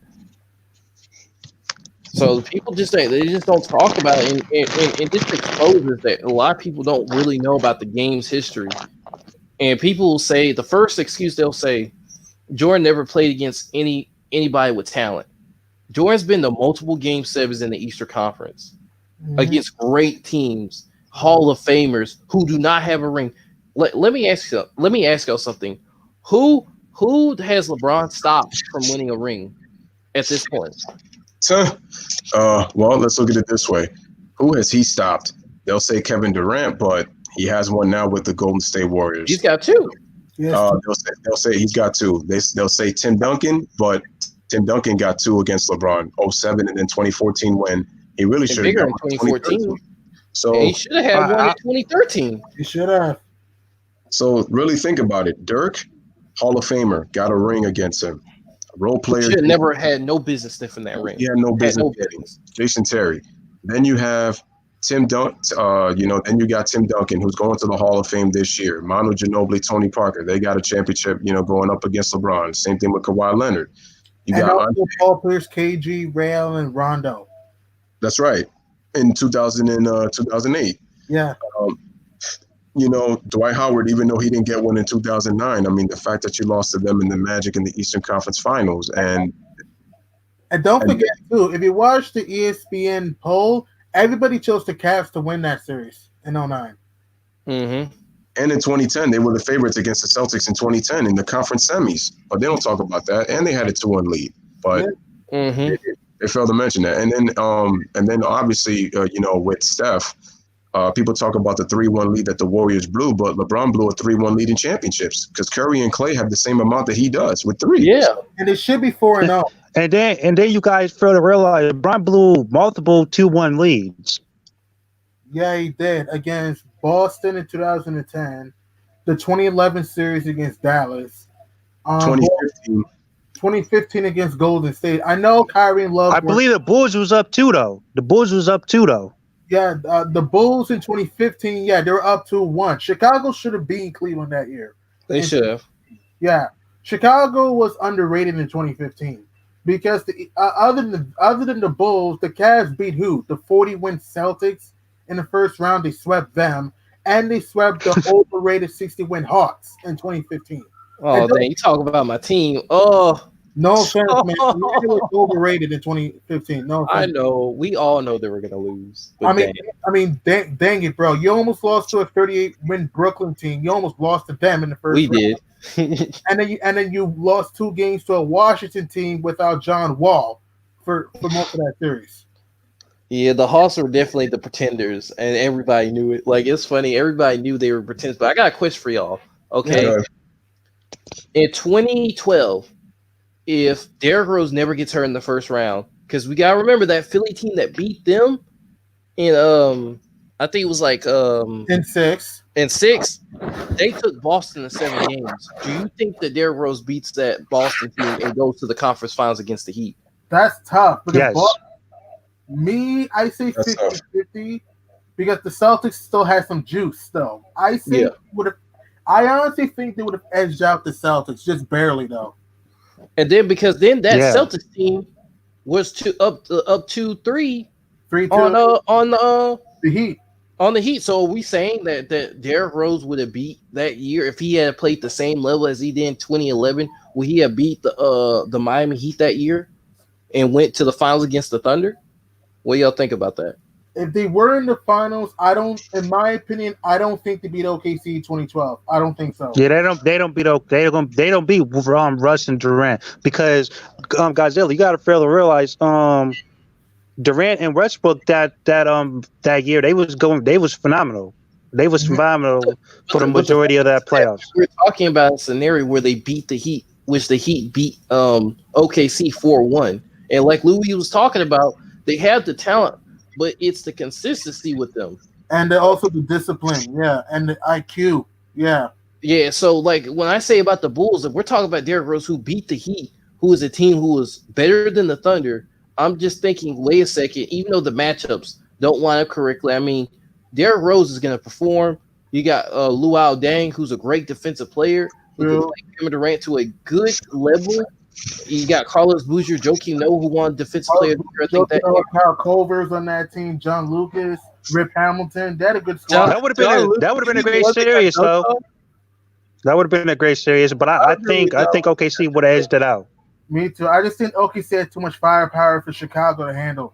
Yeah. Yeah. No, I was just gonna kind of piggyback off of your point that even though the Bulls have the defense to give OKC problems, the problem is the Durant factor, and the thing is also they kind of Westbrook and Rose kind of cancel each other out because they're both dynamic point guards. Mm-hmm. Then you have to kind of go who's gonna guard Kevin Durant on the perimeter. Luol Deng really can't stay with Kevin Durant. I mean, he could have his moments, but Durant has the quickness to go by him.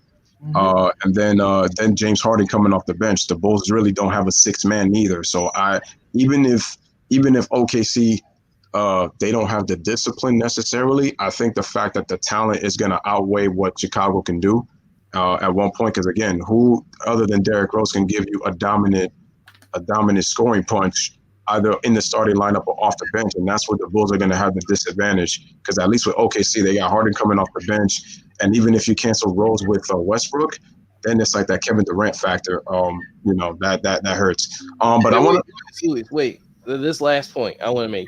We're not even talking about because it was the big four with the OKC. We're not even talking about Serge Ibaka. Serge Ibaka. That's true. Serge Ibaka would have destroyed the Bulls that series. I don't forget too. In the 2012 conference final, I think it was Game 4, or whatever. He hit like all 10 or 12 of his shots against San Antonio. People forget about that. That's correct. He had 27 points, and he hit, I believe, all 12 of his shots in that game. Yeah. I remember. That's how the series. All right. There's a lot of – okay, so I want to talk about a couple of teams that we didn't even talk about on here. And I want you to see what you guys think about this. So I'm going to mention these teams that didn't win an NBA championship but definitely deserve their props. So – and shout out to Tari Love and shout out to Richard. They kind of made this point. I know even though some of these guys were, we didn't really see them in our time. This team doesn't get enough recognition right here. The 2004 Indiana Pacers. You can talk about that. Nobody talks about that. I was going to mention the Pacers next because of the Malice of the Palace incident. I was going to mention them. What happened to that? Because I didn't get a chance to see that. So what happened to that? Do you see the Malice of the Palace? 2005 Pacers, Lewis. You meant 2005 Pacers. No. The 2005 Pacers were in the Malice in the Palace. I'm not talking about that team. I'm talking about the 2004 Pacers that won 61 games and that should have challenged the Lakers in the NBA Finals. Oh yeah! I remember Reggie Miller got blocked by Tayshaun Prince in Game 2. Yeah, that's what I'm talking about. That team was deep. They had Ron Artest, Defensive Player of the Year. They had Jermaine O'Neal, arguably the best low post player in the game at the time. Reggie Miller was still playing at a high level. Like nobody really talks about that 2004 Pacer team. They were one of the better defensive teams in the league, and it's funny. That was arguably the most talented team that Reggie had ever been on. 2005, in my opinion, but 2004 Pacers were underrated. Yeah, I think the reason why we don't hear them is because of the Malice of the Palace incident that came afterward. The NBA likes to sweep them under the rug. What happened? What happened at Malice of the Palace? That happened. Look it up on YouTube. For 5 years. That happened in 2004, in November of 2004. The Pacers were actually got off to a little bit of a slow start, but then they started to roll, and then that Malice in the Palace kind of ruined their season because They Jermaine might have O'Neal beat San missed. Antonio into 05. They might have. Yeah. So we got the 2004 pace, the 2004 team. I mean, you could even make a case for that 05. It's just I really feel like they would have probably won 60 games again because they also had Steven Jackson. That was a very talented team, but Artest missing pretty much most of the season without pay.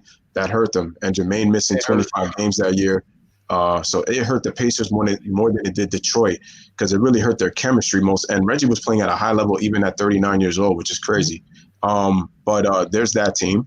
But that Detroit team though, y'all, they was really something special. I was gonna hold on, because it's like every time somebody talks, and then we gotta learn how to kind of like let people speak. Like, okay, because I know everybody wants to make great points. Kid was basically talking about that 2005 Detroit team. What I was gonna say is that Tari Love, she mentioned that team, and what I was gonna say is that team actually, even though that they were the defending champs, you can make a case that they probably would have been a dynasty had they beaten the San Antonio Spurs. Mm-hmm. And I arguably want to say that 2005 Detroit team definitely deserves great recognition because they weren't a star-studded team, but they were a great defensive team that arguably could have won the championship. So, True. All right, G-Money, what was you going to say? All right. The 04 Pacers. Do you really think they would have beat the Lakers in the finals that year, the 04 Pacers? I mean, well, considering what the Lakers kind of went through and the injury to Karl Malone and the fact that the Pacers had the shooting, which the Lakers didn't. Mm-hmm. But the Lakers were older. The Pacers were a more younger team, even though, again, you could even say that the 05 team was better. I believe Al Harrington was on both teams, but Steven Jackson came the year after. But I definitely think the Pacers, they possibly beat the Lakers in 04. Because unlike the 2000 team, where Reggie had an older Pacers team, the 04 team was definitely more talented and more deeper than that 2000 Pacers team that went up against Prime Shaq in 2000 and young Kobe. Mm-hmm. So we got the 04. We have 04. We have 05.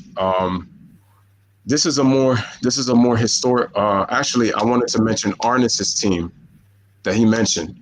What about the Jailblazers of 2000? The 2000 Portland Trailblazers. Should have won it up.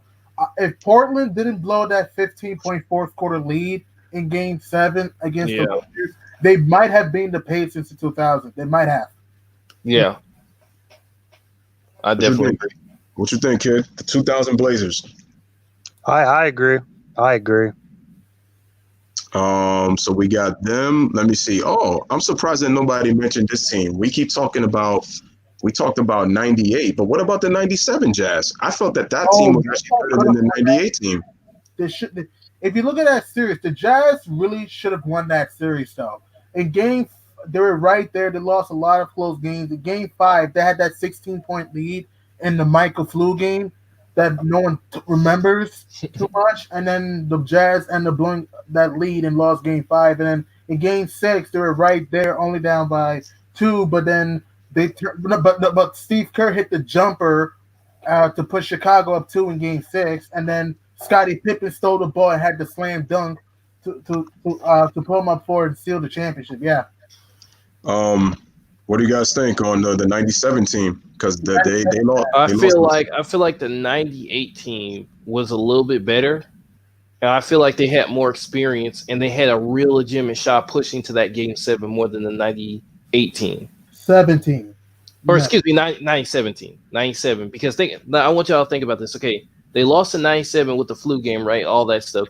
But let's think about everything that happened in 98. The Bulls were going through turmoil in the Jazz of everything. Michael Jordan played all these games. Mm-hmm. Guy Pippen was out for a good bit of them. Mm-hmm. I mean, you could make a case for the 90. You could make a 90. You could make a case for the 98 team, but I still think that the 97 team to me was a little more stronger because that team won 64 games. I mean, if you look at Game 1, Game 1, the Jazz should have won, but as Scottie Pippen told Karl Malone, the mailman don't deliver on Sundays, and Jordan hits the game winner on Byron Russell in Game 1, and that was an 84-82 game.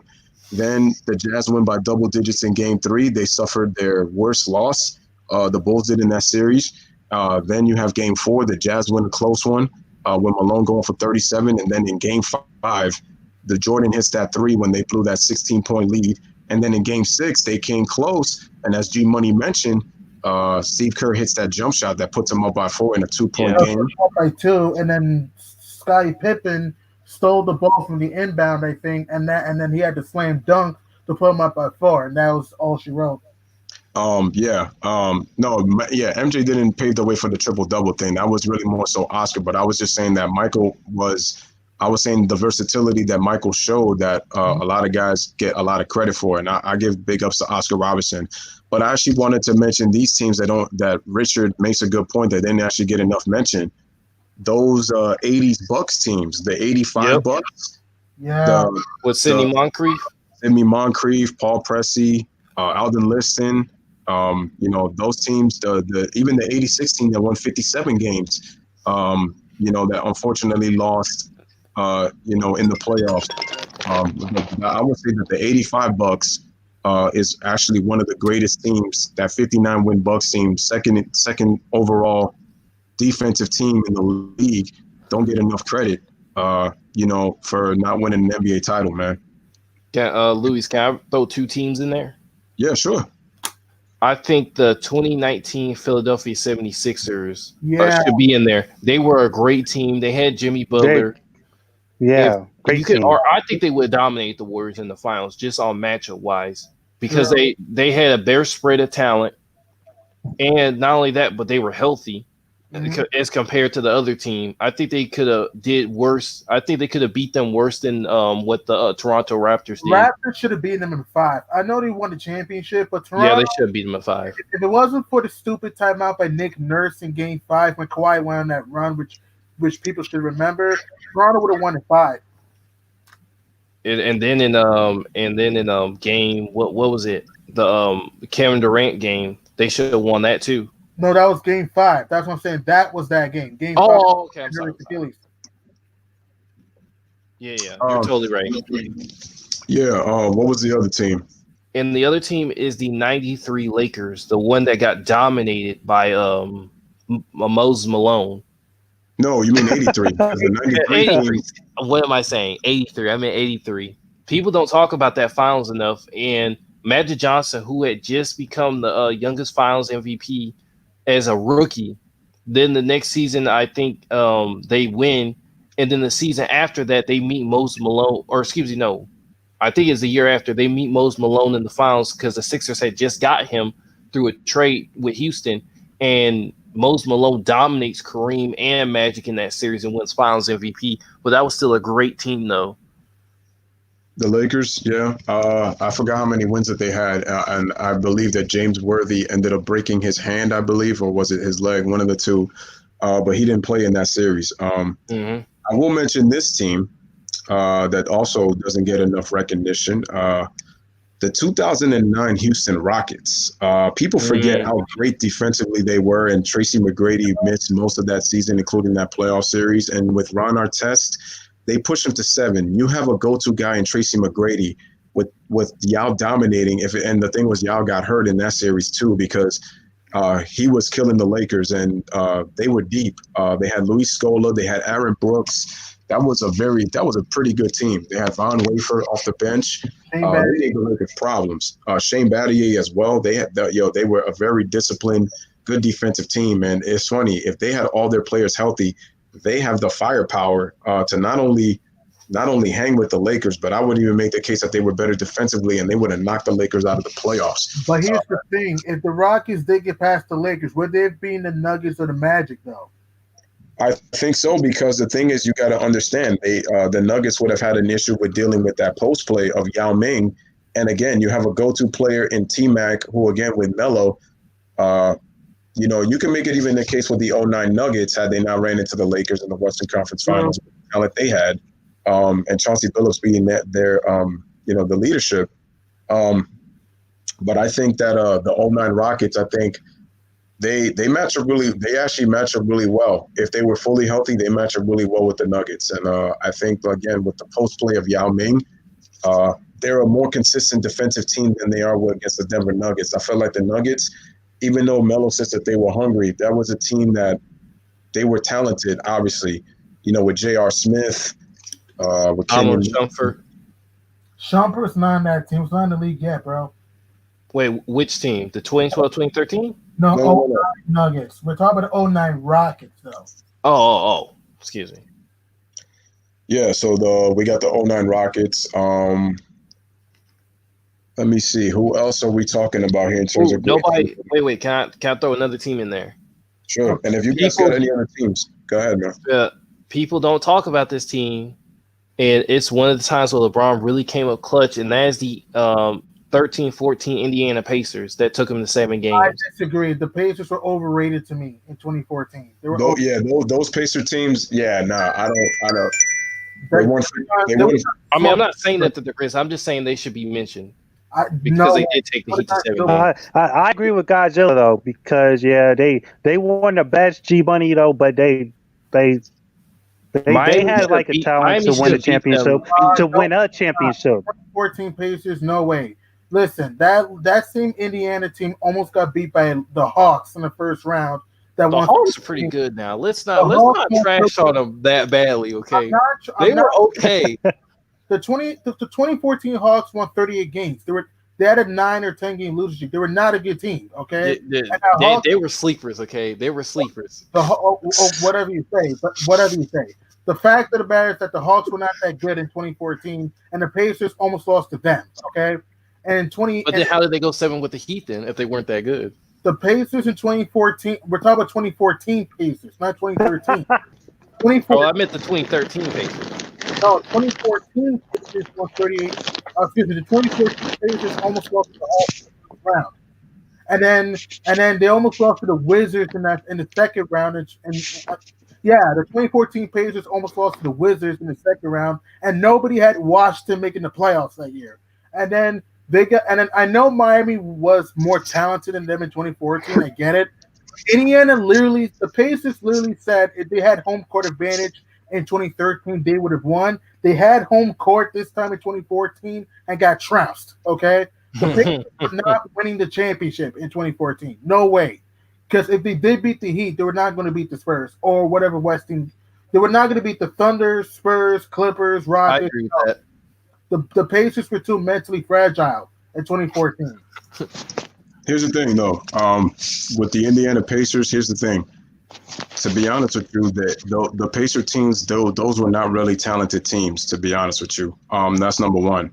With all due respect, and they unexpectedly took the Miami Heat to 7 games. Good defensive team. The 2013 team I'm talking about, not the 2014 team.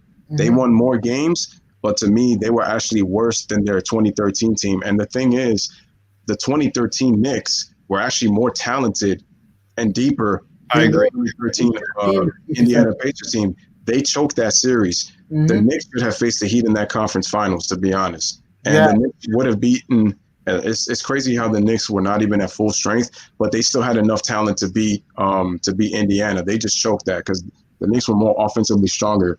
They just didn't consistently play with defense like they were doing it in the beginning of the season. And 2014, it's true. If you look at that 56-win Pacer team, they got off to a crazy start, and Paul George was looking like an MVP early. They tailed off and were losing a lot of games. Then on top, they went through a tough stretch. And the thing is, it's true. Like against the Hawks, they went 7 games with an underachieving 38-win Hawks team, and that's what I'll do. Al Horford was hurt too. That's what I'll do respect. And then in the second round, who did they play? Wizards. They played the Wizards, who honestly they should have not taken them to 6 games, which is crazy. But that ended up happening. And then even though they went 6 with the Heat, the Heat had a 3-1 lead on them, and it's like they actually should have gotten gentlemen swept. To be honest with you. Yeah. Should have, but PG had that monster game 5 where he had 37 points, and 21 in the fourth quarter. And don't forget, LeBron had a 7-point game in that game. People forget about that. Yeah, another one of his playoff choke jobs that they don't talk about. That was 7 points against a weak Indiana team. Let's be real. That's not even prime Paul George, mind you. And Indiana barely won that game still. Yeah, they did win. Okay, so we're actually going to wrap up the show. This was actually pretty interesting. I thought this was a really good topic. There's some teams that we agree that we're very talented. There's some that we disagree on, but that's the key to a debate. So that was really fun. I want to give a shout out to the 76ers. That team should have beaten that Blazer team with Lionel Hollins, Jerry Lucas, and Bill Walton, because that team was loaded. They had Doug Collins, Chocolate Thunder. They had Henry Bibby. They had Dr. J. Obviously, the Sixers were the more talented team, but they blew a 2-0 lead. So I gotta say it, man. So they and it's true.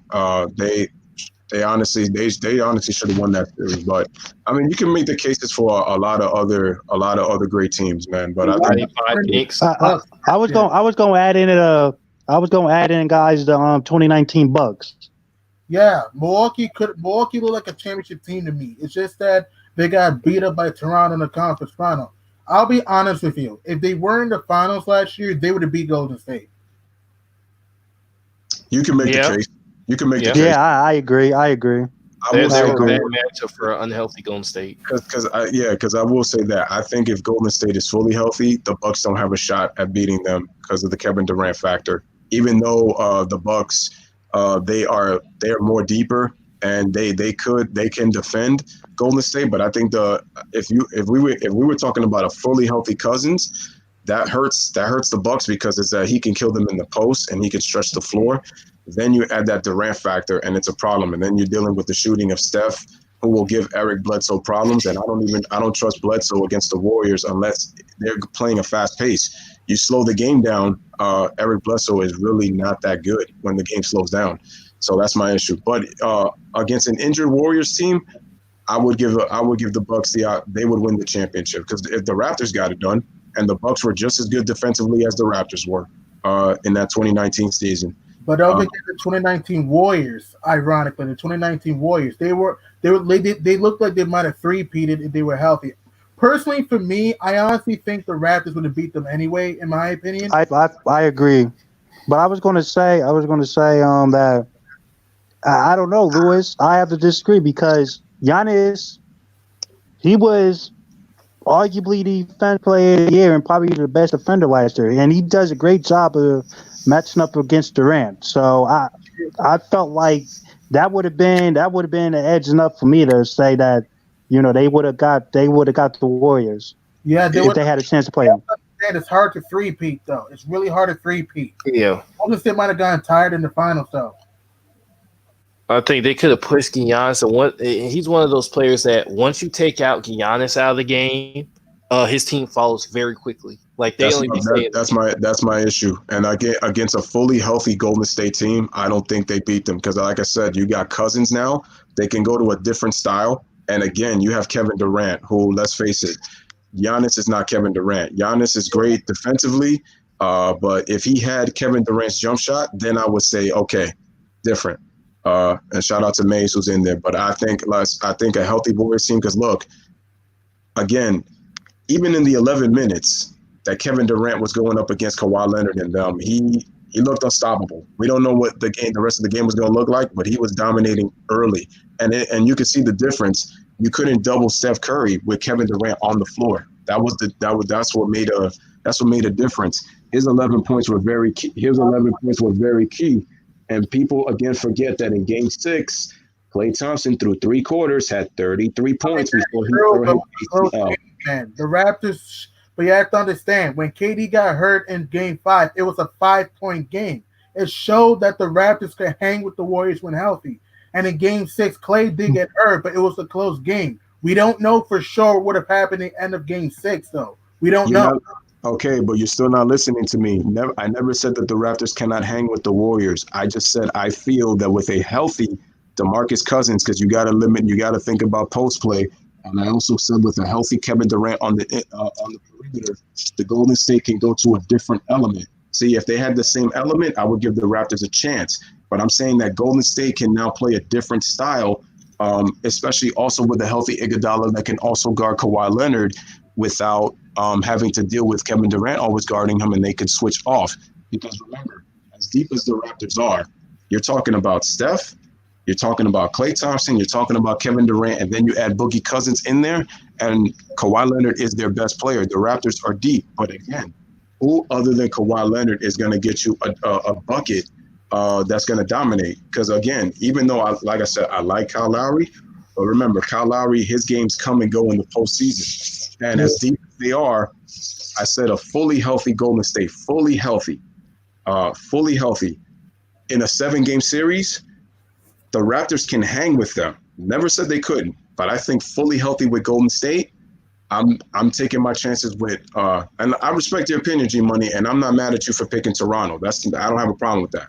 I'm just saying the way that I'm looking at it, fully healthy, and the fact that the Warriors can go to another dimension with DeMarcus Cousins, they can play 2 different styles now. I got the Warriors fully healthy. I mean, I respect that. I just think that the Raptors, excuse me, with the home court advantage, with their depth, with their defense, and the way the Warriors were kind of shaky chemistry-wise, you have to understand. I know Boogie was hurt for most of the playoffs. I get it. But they should have swept the Clippers in the first round. And against the Rockets in 2019, people forget about this. When they had KD, they blew a 2-0 lead until KD got hurt in Game 5, and then the Rockets ended up choking. And then against Portland, remember, the Blazers were up 17 or more for 3 games in a row, games 2, 3, and 4. You could argue this. If the Blazers had Nurkic in that series, they could have been in the finals without KD. They could have been. It's possible. Well, the thing is, you also have to remember, though, the Warriors, obviously without Kevin Durant, but that's why I'm telling you about that DeMarcus Cousins factor, because we don't even know with a fully healthy DeMarcus, the issue was chemistry, no question. On a team with no chemistry, it's always difficult with a team with no chemistry beating a team that has actually played together longer. So there's no question about that. So I definitely agree with you on that. What I'm saying is, the people also forget that the Warriors were actually starting to get their chemistry a lot better as the season went along with DeMarcus Cousins, and they were actually beating some good teams in the regular season, playing even without Kevin Durant. They were actually able to go to a different element. Like their defense, for some reason, which is kind of surprising, actually got better when Durant was hurt. But it was also because they actually found a way to be able to slow the game down with DeMarcus. And DeMarcus can shoot from the outside. He can also space the floor, so he wouldn't actually even really get in the way.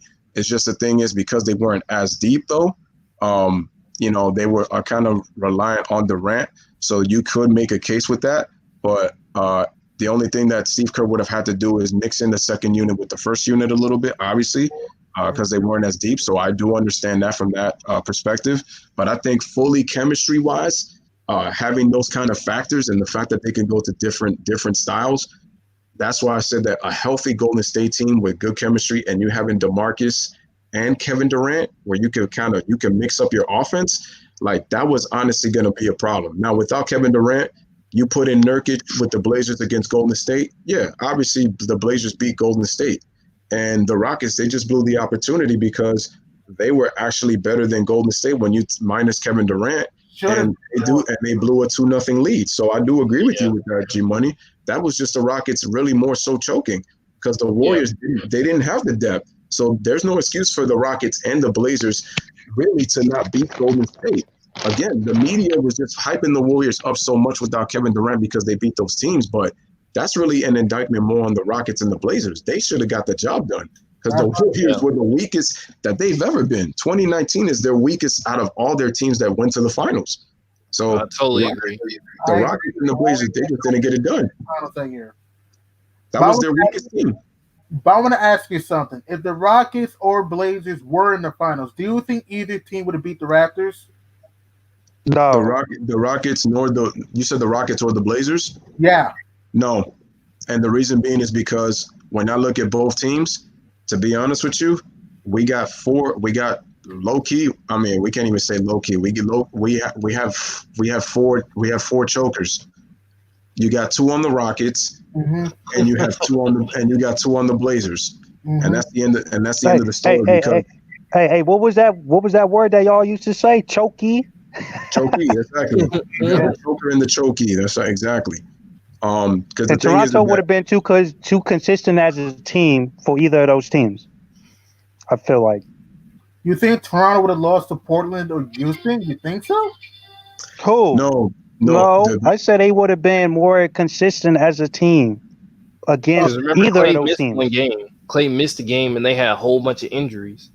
I mean, I understand they were injured, but you have to understand this: the Warriors were favored without Kevin Durant. Okay, just get that. They was favored anyway. The Warriors were favored anyway. Like no matter what happened, I mean, if even Clay was down, that people would still probably favorite them to win, just because of the hype. It was because of the media. Like we don't know for sure they win Game 6 with Clay. We don't know. Like we need to understand this. When Clay got hurt, it was a 3-point game when he got hurt, and then when Durant got hurt, the Raps are only down by 5. That showed. This is just my opinion. All right, that showed to me that the Raptors would have beat the Warriors anyway, because Golden State didn't have the defensive discipline like they had the year before. And you have to understand, Toronto. I know Kawhi left anyway, but I just think that Kawhi, knowing he was leaving, I just didn't think he was going to leave Toronto without a championship. I didn't believe that. I just think that with the circumstances the season had, I just think that the Raptors' discipline, their depth, would have been too much for whoever came out the West, in my opinion. I agree, G Money. No doubt. I disagree, but that's fine. Wait. Yeah, it's all love, Lewis. Yeah, it's all love, though. Yeah, you know that because that's a great topic we should have sometime. You know, because that really could go either way. You know, and as fans, that's what we want. Over that 2019 championship, there's a lot of dispute. Yeah, there's a lot. I might have to bring that up as a future topic. You know, for that in terms of that 2019 season. I'm trying to because I honestly want to go. Fully healthy with all these teams, because with the Warriors, it's like, you know, with the Warriors, obviously it's, you know, they lost. The Raptors were the better team. They were more deeper than Golden State. But like I said, I would have loved to see what it would have been like a fully healthy KD and DeMarcus Cousins. Yeah, we don't know what would have happened with Clay. And the games were close, obviously, because the game did come down to the last shot, which is true. But those 33 points, it kind of hurts when Steph becomes that number one option and there's no one pretty much to pass it to at that point. So that is difficult. We don't know what happens, but I will say that it definitely would have helped because Clay was cooking in that game, in that game 6. Just dominant. He was dominant. And even in that short time with Durant, it took every ounce that the Warriors had just to beat Toronto in that game 5, because the Raptors really should have won that game. That was a stupid timeout by Nick Nurse. Yeah, that was a stupid timeout. All right, I want to talk about these last couple of teams, man, before we close it out. I'm surprised that these couple of teams don't even get mentioned. The 95 Spurs that won 62 games with MVP David Robinson. This was before the Spurs became champions. There's the 93 Knicks that won 60 games. I was about to say that.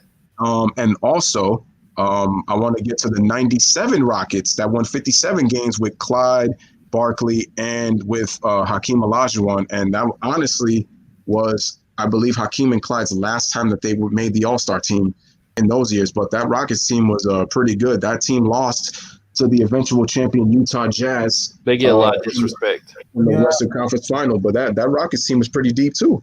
So let's start with the 93 Knicks. Yeah, I agree. The Knicks. I mean, didn't we take? I think we took the Bulls that year to 7. I think so. No, that was the 92 team. Oh, my fault. The 93 Knicks could have been Chicago that year. We could have been Chicago in the conference final. And if we did beat Chicago, who knows? We had a good enough team to beat Phoenix. Who knows? I just think that any one of those seasons that they took Michael Jordan to the playoffs. I mean, Michael Jordan was their direct reason why they didn't win. And when Jordan left, then they met Hakeem. And if it was for John Starks choking in Game 6 and Game 7, no, John Starks was red hot in Game 6 in the fourth quarter. But Hakeem said no. He missed the game winner. He got blocked. Hakeem blocked him. Did? Yeah, Hakeem blocked it. Hakeem. Yeah, and that's funny because Hakeem is a great defender. So and that's how he won. That's how they won against them. Okay, here's the thing. Whatchamacallit, in Game 6, John Starks was red hot in that game, and he was having a great series. It's just on that last play, Hakeem closed out on him. I forgot who set the screen, but it was a poor job on screening, and he didn't get the shot, to be honest, and Hakeem blocked that shot. Game 7 was the choke one where he was 2 of 18, and the crazy part about that game was they only lost by 4. He played better. He played, and Patrick Ewing did not have a great series in that. He got outplayed by Hakeem. And so if he plays better, John Starks plays better, the Knicks are NBA champions. Yeah. And that was the 94. They blew it. That was the 94 team. I want to say who else? The 95 Spurs with David Robinson as the MVP. 62-win San Antonio Spurs. That's it. I don't know if they would have been. I don't know about the 95 Spurs. The Rockets were mentally tougher, in my opinion. 95. True. And then go ahead. Oh no, I was gonna say a word about the 97 Rockets, and Richard just mentioned a team. I'm surprised. He was talking about the 2007 Mavericks. Okay, that won 7 games. Mavs, nah. I mean, didn't they get booted in the first round by the Warriors? Yes. No. Yeah, no. If you let Baron Davis and Jason Richardson knock you out of the playoffs, I'm sorry. They're great players, right? But there's no way they have any business being Dirk. Especially the way Dirk, we know he can play in the 2011 when he was older, and he let that happen. But what about the 06 Mavs? Should have won the championship. The 06 Mavs. Oh, nah. I mean, they should have, but Dwayne Wade was just he was a killer that series. I mean, I get it. Yeah, he was killer. He was a super predator that series. I've never seen. But in Game 3, Dallas was up 13 in the fourth quarter. In Game 3, they could have gone up 3-0 in that series. In Game 5, they were up by 1, and then I think it was Dirk or Devin Harris who fouled Dwayne Wade going to the rim in Game 5. If they just leave him alone and don't foul the dude, they could have won the championship there. And even in Game 6, they had a 14-point lead in Game 6 at home and couldn't close out. Here's the key. Hold on. I'll let you speak, guys, in a second. With that Dallas Maverick team, to be honest with you, the 07 Mavericks were more dominant. The problem with them is if they had faced a team like San Antonio, I think they would have beat them. The problem is they just ran into the Warriors. They put playing hard at the right time, and that was a more athletic team that played a different style. Avery Johnson just got out-coached. He didn't try to make that Warriors team play to his style, and that's why they lost that series. But the 06 team, they beat the team. They beat the Spurs in that classic 7-game series. And the Mavericks, they almost blew a 3-1 lead, but Ginobili made that mistake in fouling Dirk Nowitzki for that 3-point play after the Dallas Mavericks blew a 20-point lead in that game. And they beat a very good Phoenix Suns team, even though they were missing Amari Stoudemire. And to be honest with you, they should have beaten the Heat because they were the better team. And in Game 5, to be honest with you, so they blew a 13-point lead in Game 3 in the fourth quarter. They blew a 14-point lead in Game 6. And then in Game 5, the thing is, the foul that Dwayne Wade got, that actually shouldn't have been a foul. The refs gave him a freebie for that one because Dirk, that was a phantom call on Dirk. Dirk did not foul him. If you watch Dirk play, Dirk did touch his wrist, though. That was kind of a foul. Not really. But they're going to give it to Dwayne. They gave it to Wade because he was the aggressive one. But honestly, that was not a foul. And most people would agree that was not a foul. A lot of people were saying that after that game, that really wasn't a foul. I mean, it's more about circumstance than anything when it comes to those kind of plays. Yes, Wade was being aggressive, but you got to think there is some league bias at play with with those teams. And Dwayne Wade, they wanted Dwayne Wade to win. Yeah. He was a more profitable player, and he was playing a great series. So if you're Dallas, and I'm not even going to blame the NBA, I blame Dallas because they shouldn't have had no business being down like that in that series. They blew a 2-0 lead in that series. They lost the last 4 games. But we don't mention this team. What about the Steve Nash Phoenix Suns? Which one? Maybe 07 team. I felt that the 07 team was better than the 05 team because they, to me, matched up better against San Antonio. That hip check by Robert Horry changed everything. It did. Because it took Amari and Boris Diaw out for Game 5. And you saw when the Suns play at a slower pace, they're playing San Antonio's game because they want to push the pace. And Greg Popovich has said many times that he's always glad and relieved when he doesn't have to play the Suns because of the fact that they push that ball up. And you could see that Nash's pick and roll and Amari's athleticism were really giving them problems. And I think that was the team that had Raja Bell, Sean Marion, Kurt Thomas, Boris Diaw. So they were a little bit better defensively, even though the regular season numbers didn't show that. But they were much more deeper. Sure, but I do think the 07 Suns, if they had everybody healthy, they would have beat the Spurs that year. There's no doubt they probably beat the Jazz in the conference final. And there's no doubt in our minds they would have smashed the Cavs in the finals. And they would have changed the paradigm that a jump shooting team that plays fast paced and shoots threes would have won an NBA championship. They would have done it before Golden State did. Yeah. Mm-hmm. Because of suspensions and bad execution and all that cost Phoenix. I want to throw another team in there that we aren't even talking about. Is that the Detroit Pistons when they took the Lakers 7 games in the 88 finals? Yeah. They could have three-peated. They could have legit three-peated, but the Lakers had – James Worthy had that game 7. Yeah, but game 6, they should have won that game. When Isaiah Thomas had the ankle game, we had 43. They should have won 6. Yeah, I mean, but you can't blame that they lost because of the ankle. You could say that both ways. And it wasn't – and then the last team I'll say is we're not even talking about it. It's the same player that won in 1995, the 86 Rockets. True. Yeah. They upset the Lakers that series. They upset the Lakers.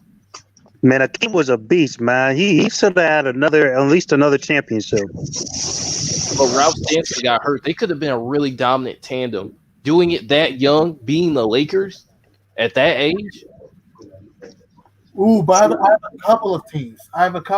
What about the 03 Kings and the 03 Mavs? Because in the 03 Kings, Chris Webber torn his ACL against the Mavs in the second round. And then the 03 Mavs, Dirk Nowitzki, I think, hurt his knee in game 4, I think, when Dallas had a when San Antonio had a 2-1 lead at the time, my fault. When San Antonio beat Dallas in 6, and 03 in the conference final. So I say the 03 Kings and the 03 Mavs to get honorable mentions. Mm-hmm. Because either team would have beaten the Nets. Either team would have beaten the Nets.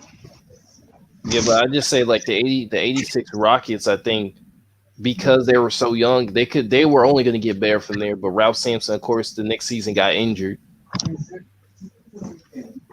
I agree, Godzilla.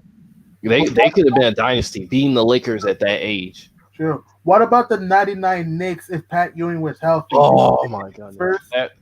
That hurts my soul. That hurts it so badly. Because we were the 8th seed with no star, and we went all the way to the NBA Finals, but we lost to the Spurs in 5. I want to ask you guys, if Patrick Ewing was healthy in that series, do you think we beat San Antonio? No. Yes. No. Explain. Well, I'll go first. The fact is that didn't they have Tim Duncan and David Robinson? And I just say, like, I like Latrell Sprewell, but I think I would bet more money on a former MVP and a future MVP rather than just on Patrick Ewing and Latrell Sprewell. That's just my personal opinion. Don't forget him, yeah. Oh, yeah, Allen Houston. And Larry Johnson. When Larry Johnson had that 4-point play, we made that L shape, yeah. Oh, my goodness. What about the rest of you guys? What do you think would have happened if the Knicks were healthy in '99? I think they just would have lost, and they would probably won one more, or maybe it would win a seventh game. Okay. What about you, Lewis and Kid? This will be the last team to mention, and with the '99 Spurs going against the Knicks, even with a healthy Patrick Ewing, I don't think the Knicks beat the Spurs. I think it still stays the same in a 5-game series because the Knicks they just didn't honestly have enough, and in those kind of close games, we're talking about a 37-year-old Patrick Ewing. Mm-hmm. Allen Houston only had really one good game in that series. Sprewell with pretty much the entire offense. Larry Johnson didn't pretty much show up. And then it's like, if you look at the rest of the team, they don't really have a 6-man coming off the bench. Marcus Camby gives you energy, but he's not a go-to guy to pretty much score the ball. And when you have two dominant post players in Duncan and Robinson, the Spurs really had they had the better shooting, even though, like I said, in that era, considering that season, it was more of the lockout. Like I said, they had no answer for Tim Duncan. And their size, the Spurs were the bigger team. Their size really bothered the Knicks. So even with a healthy Patrick Ewing, you're talking about 37-year-old Patrick. Robinson was a little bit younger than Patrick. So you take him out, and then Tim Duncan is just too skilled for Marcus Camby. So if they had a 20-point scoring big man, then I probably would have given the Knicks a better chance because then Allen Houston and Sprewell can kind of do their thing. But I don't think it was enough, though. Hey, what about you, Kid? What do you think would have happened if the Knicks had Pat Ewing healthy? Do you think they beat the Spurs in '99, Kid? I agree with all of you guys. You guys pretty much said all the points. But I agree. They would have not won the championship 95. 99. 99, I mean. You know, they just they didn't have the it factor like they didn't have the it factor, and that's where it really came down to it, you know, and you know, they didn't really have nobody in a starting lineup or coming off the bench really doing anything, you know, that would have maybe say, oh wow, okay, these guys actually have a chance of winning.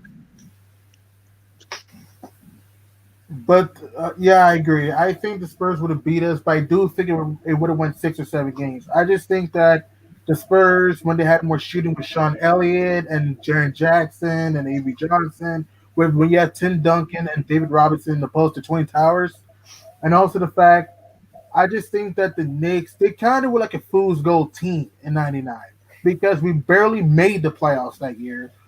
Look at how crazy our run was.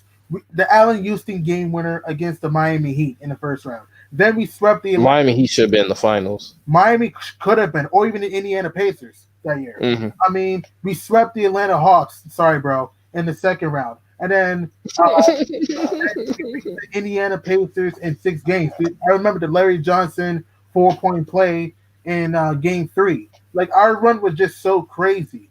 I don't think we would have beat the Spurs because I just think the Spurs were more equipped than the Knicks, but I do think if we had a healthy team, I do think we would have pushed them to at least 6 games, though. Because you have to understand, remember, the Knicks only lost by 1 in Game 5. People forget about that. They only lost by 1. If Pat Ewing's in that game, they win that game. No doubt in my mind. They win that game. They would just have lost the series, though. It would have been way more competitive than it was. Yeah, because the Spurs just kind of ramrodded us. But I have one more team. What about the 04 Lakers? The Lakers should have won the championship that year. Yeah. They were favored. Karl Malone was playing. I mean, we kind of overlooked them because we mentioned them earlier, but yeah, I think that team should have definitely won with Karl Malone on that team and Gary Payton. Exactly. They had no business losing to the Pistons that year because the Pistons were a good team, but listen, Detroit almost got beat by New Jersey in the second round. They really could have lost to New Jersey in the second round, and they easily could have lost to Indiana in the conference final. The Pistons were a great team in 04, but the Lakers had more firepower and more talent. That should have been enough for them to get past the Pistons. I disagree on the 04 Lakers. The the funny thing is that they were deemed as a super team, but they failed the expectations. Part of the reason was because of injuries, and that was a team full of turmoil. You would think, even with all that adversity, people forget that Kobe was dealing with the court case. He had issues with both Phil Jackson and Shaq. Gary Payton was not comfortable in the triangle offense. Karl Malone was really the only person that adapted real well because of the fact that he's a system player, and he really wasn't relied upon to do all the scoring. So they had a little more balanced attack. But Rick Fox and Derek Fisher came off the bench. But for a team that was supposed to win 70 games after the start that they had injuries and they had too much turmoil, and it was a little bit of an older team. So I don't look at the low four, but I will say they should have beaten Detroit. And Phil Jackson just did a poor job with his rotations. And to me, he was doing it in a way to stick it to Kobe for pretty much the season that they had, because Fisher and Rick Fox went to him to try to see if they could start, and Phil Jackson would not do it. He called out Kobe and said he was uncoachable. So when you deal with all that turmoil, and they won 56 games when they were predicted to win 70 because they had an all-star lineup. Yeah. So that team was overrated, in my opinion, honestly. They underachieved, and yeah, they got to the finals, but they underachieved. They honestly should have been a little bit better. But all that happening, yeah. All right, so guys, this was great.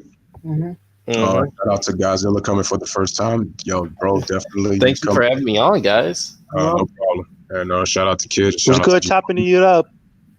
Good chopping it up with you, Godzilla. Up with y'all, man.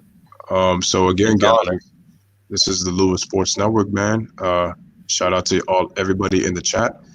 And like I said, man, if you guys would like to donate, the Cash App is right there on the ticker. You don't have to, but I definitely appreciate everybody. Shout out to Richard, Arnis, Layla, Raduni, Tomoko, Juanetta, Tari, Ryan, everybody in the chat, Watchful News, everyone. Appreciate you guys. And any closing thoughts before we close out? Jay? Oh, sorry. Lewis, you don't got PayPal? I do have PayPal. Right. Okay. I'll put it in the chat.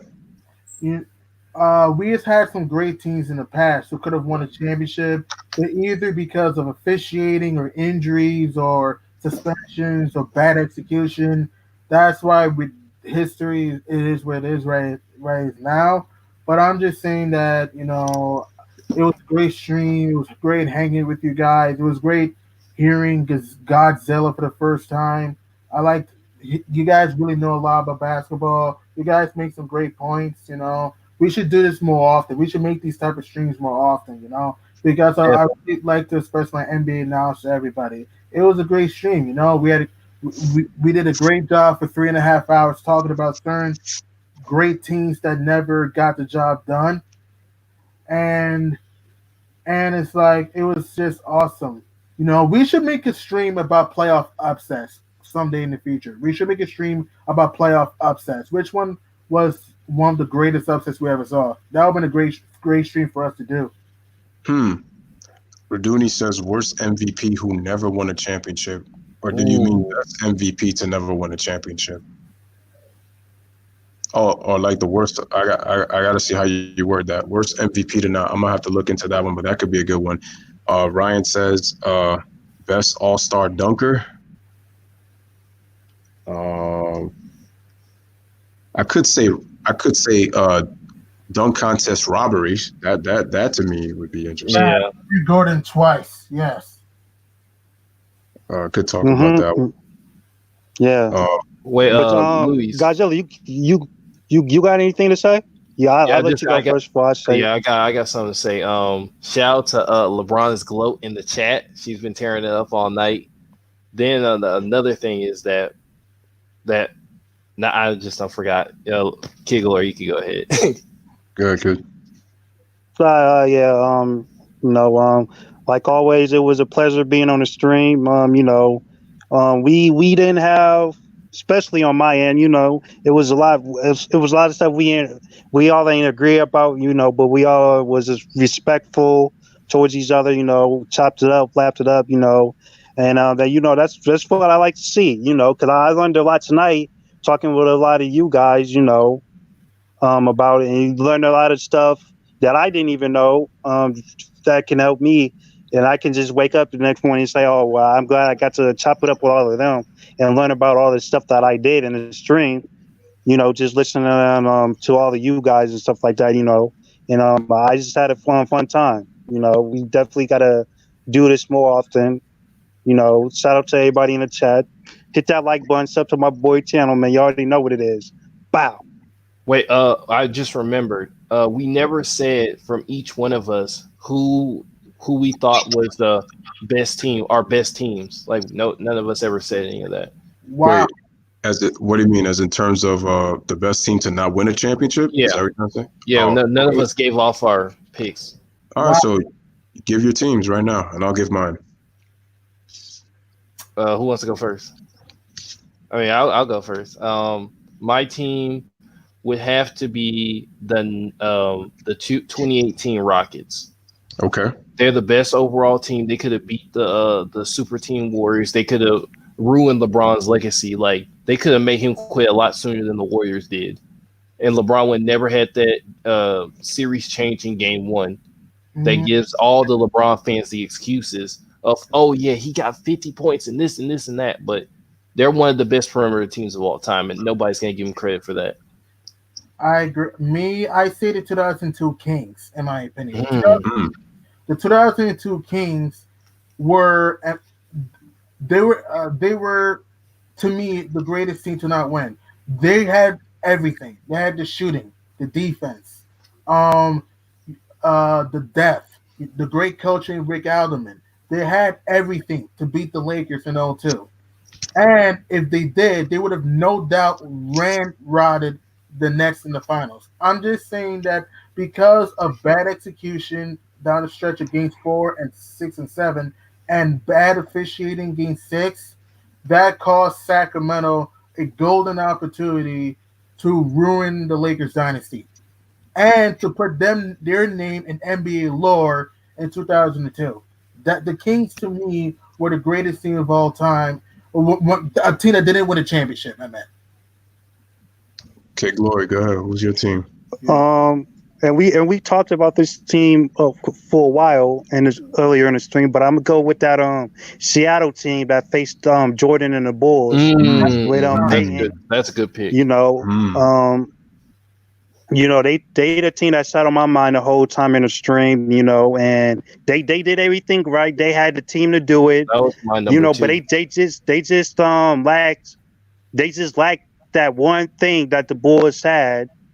You know, and that was the willpower and stuff like that. But and they had that too, though. You know, but they just, you know, they was right there. If they had it, they had them figured out. They had it.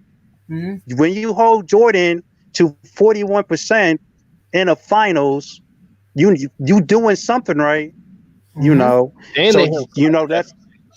Yeah, exactly, Godzilla. You know, and you know that's my team though. That's my team though. But what who you got, Lewis? Damn, man, it's crazy. I'm kind of iffy in between. I'm kind of iffy between the. It's funny because I look at the 2002 Kings. They would have ended the Lakers three-peat, but I'm not going to pick them. I would have went with the 97 Jazz. Because I felt like, again, they were in 4 of the 6 games were in close games that they actually could have won. Mm-hmm. But I'm going to have to go with the 96 Sonics. This team is the most underrated defensive team in the history of basketball. When you look at the depth that they had, the 2018 Rockets would be for this decade. But I have to go with that 96 Seattle team. I mean, they gave Jordan fits. He shot his worst field goal percentage of any NBA Finals series. And it's crazy. If you look at 92 to 98, Jordan went against some of the deepest teams of all time. You look at the 93 Suns, the 92 Blazers, the 96 Sonics, and the 97 Jazz. Mm-hmm. You know, those teams were deep. So we kind of got the same pick. Oh, okay, yeah. Okay. Except I got the 18 Rockets, just slightly edging them out. Yeah. Because I'm just thinking about them comparing both of them if they were to play each other. The Rockets they're only because we know Gary Payne's going to play Chris Paul. He's going to shut him down. But I just think the way they play, their scoring can come off ball, whereas Seattle's better equipped to handle ball dominant players. That's true. I mean, the thing is also we got to also consider the era though. So that's kind of like I look at it, and I understand from your point.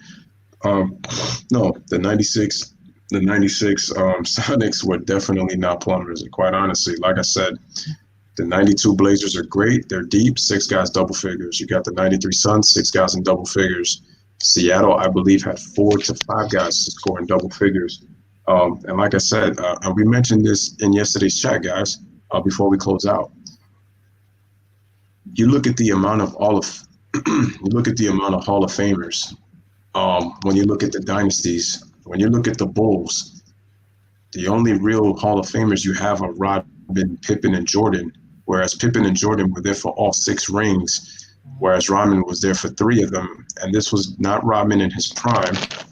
This was older Dennis Rodman, still playing very good defense, but not prime Rodman that you saw in Detroit and in San Antonio. But I'm going to just end it on that. So G-Money's got the Kings. That's a great pick. We have the 2018 Rockets, another great pick that would have ended the Warriors dynasty. And me and Kid are going with the 96 Sonics, who would have put a damper in the three-peat of the Chicago Bulls for the second time when Jordan came in at 33, because you're talking about prime Shawn Kemp and Gary Payton, man. They don't get no better than that. But it's very close. And think about it. Wait, I had one more point to make. Okay. All right. It wasn't Jordan that was the X factor. It was Rodman. Mm-hmm. Yeah. That's the only team that could ever say they took Jordan out of it so much that they could have beat them if it had been for the heroics of Rodman, who played just as good as Jordan that series. Exactly. Yeah. And what crazy is that Dennis Rodman dominated that series without scoring, and that's what Jordan is known for. Dennis Rodman did it with playing defense and rebounding the basketball and just making big plays at the right time, which is pretty crazy. But anyway, guys, this was excellent. I left the PayPal inside. Again, I'd like to give the PayPal. I'm gonna leave it again real quick, just before you guys go. And like I said, man, this was another great stream. I'm going to see what is going to happen. I mean, yeah, you're talking about all-time great teams and great defensively for those teams that we picked. But again, this was Lewis with another one. Shout out to Godzilla Suplex. Definitely got to come through more. Glad you have finally come through. Shout out to G Money as always. Shout out to Kid Glory. Shout out to everybody in the chat from the Lewis Sports Network. Live, laugh, love. Thank y'all for watching. Make sure y'all continue to like the videos. Make sure y'all continue to subscribe to the channel, and make sure you guys are sharing the stream.